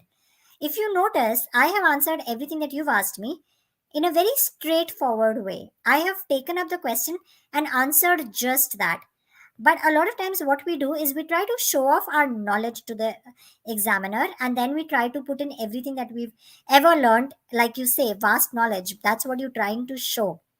But they're not wanting that. They're wanting to just get that answer. And I find that very often when people are asked a question, they don't actually straight get to the answer and answer that. They go in all directions. So I counsel a lot of students through my social media. If most people, if they send me a message, and it's not a hi, how are you, hello madam message, it's an actual question and a problem that they need help with, I always answer. And that's something that I find, that if I ask them a question, very rarely do I get a reply back to my question. I get an answer which goes in all directions and does not answer what I have asked. So people try to explain too many things instead of just answering the small thing that I've asked, and learning to be very precise in your thought process, learning to answer just what you've been asked. That's the skill. So try doing that in every part of your life, not just for this. Try answering things exactly as to what has been asked, and not trying to show or excuse yourself. It also comes from trying to avoid specific things. A lot of times we want to avoid answering, and so we try to build stories and go in all directions.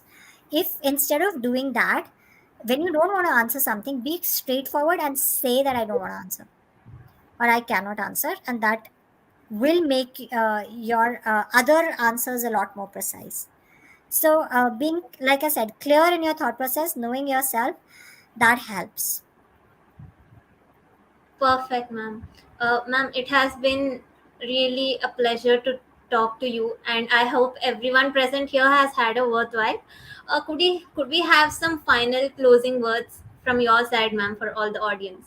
My one advice to you all is that uh, plan your lives, plan your careers, plan what you're going to do, and work towards your plan from now itself. But also be very, very honest with yourself when you're doing that planning, about who you are, what your interests are, what your talents are, what your skills are, and focus on those, because there are always going to be things that other people are better than you at. So, don't worry about that.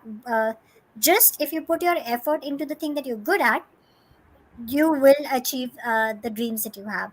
And don't follow someone else's dreams. Don't follow career paths that are good for other people. If someone else has done really well as an investment banker, doesn't mean you will. Doesn't mean you have a taste for it, doesn't mean you have the skills for it. So pick your careers basis your own interest, your own choices, your own talents, and don't let the world influence your choices into telling you who you are as a person. The only person who knows you is you. The only person who can define you is you. So don't make your career plans basis other people's talents, other people's opinions, and what other people have been successful at. Do it basis what you are good at, what you can be interested in long term, and what you can do well. And I hope you all have brilliant lives, and brilliant personal and professional lives, and you all go on to make the world a little better with your presence. Thank you. It has been wonderful, ma'am, and I hope you have a really good personal and as well as professional life as well. As I said before, I can like hear you for hours and hours, but unfortunately, we do need to end the session because we have already exceeded the time. So, ma'am, it has been a pleasure and informative session. And one day we hope to be at least half as efficient and capable and productive as you are now.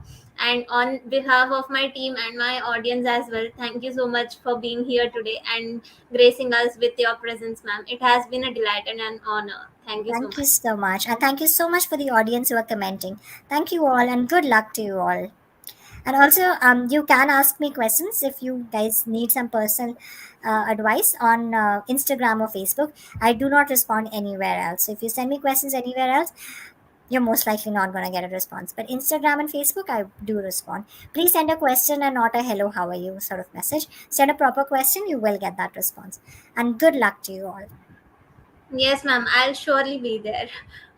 Over to you, Yuvraj. Yes, thank you so much, ma'am, for giving us your precious time. That was indeed a wonderful session. As we all know that the Indian engineering system urges us to say coding karni hai yaar every time the placement talk comes up. No matter where people land, the hustle mostly begins with geeks for geeks. So here is a word from them.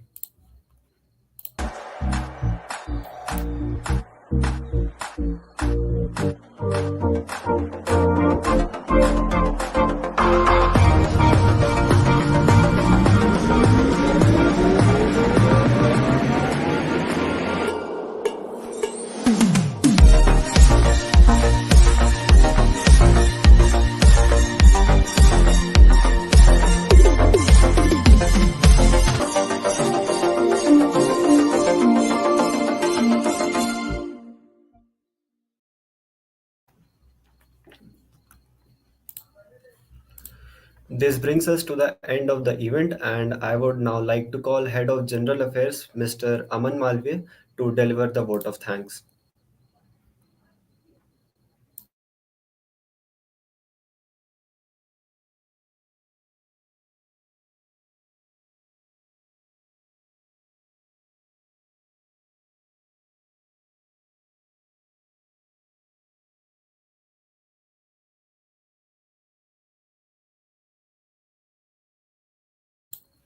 Aman, you are not audible.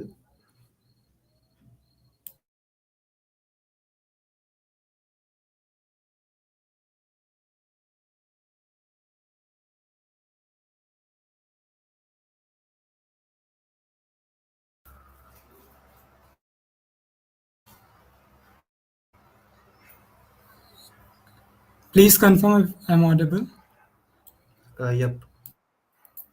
Okay. So thank you, Viraj, for inviting me onto the stage. And hello, everyone. So we have reached the end of Anubhuti 22, and I'm honored to be delivering the vote of thanks. It has been a very enlightening and cherishable evening listening to the stories of our admired speakers. Team STSC Managed thanks all three of our speakers today. Mr. SuryaNarayanan sir for leaving his blueprint to success. Mr. Saurav sir for simplifying the big data of all of our queries. And Ms. Ira ma'am for inspiring us to the core. Sir and ma'am, our gratitude for you knows no bounds today as we had the best time of our lives interacting with you all. We also thank the audience for being keen and interested in what we had worked hard for. Thank you all for giving us a successful edition of Anubhuti to add to our books. Team ISTSC Merit also thanks the platform and legacy of Anubhuti for providing us a chance to interact with such eminent personalities. Don't be disheartened as the night is ending by the minute because Anubhuti will be back again next year to compel your soul. Till then, this is Team ISTSC Merit signing out. Thank you.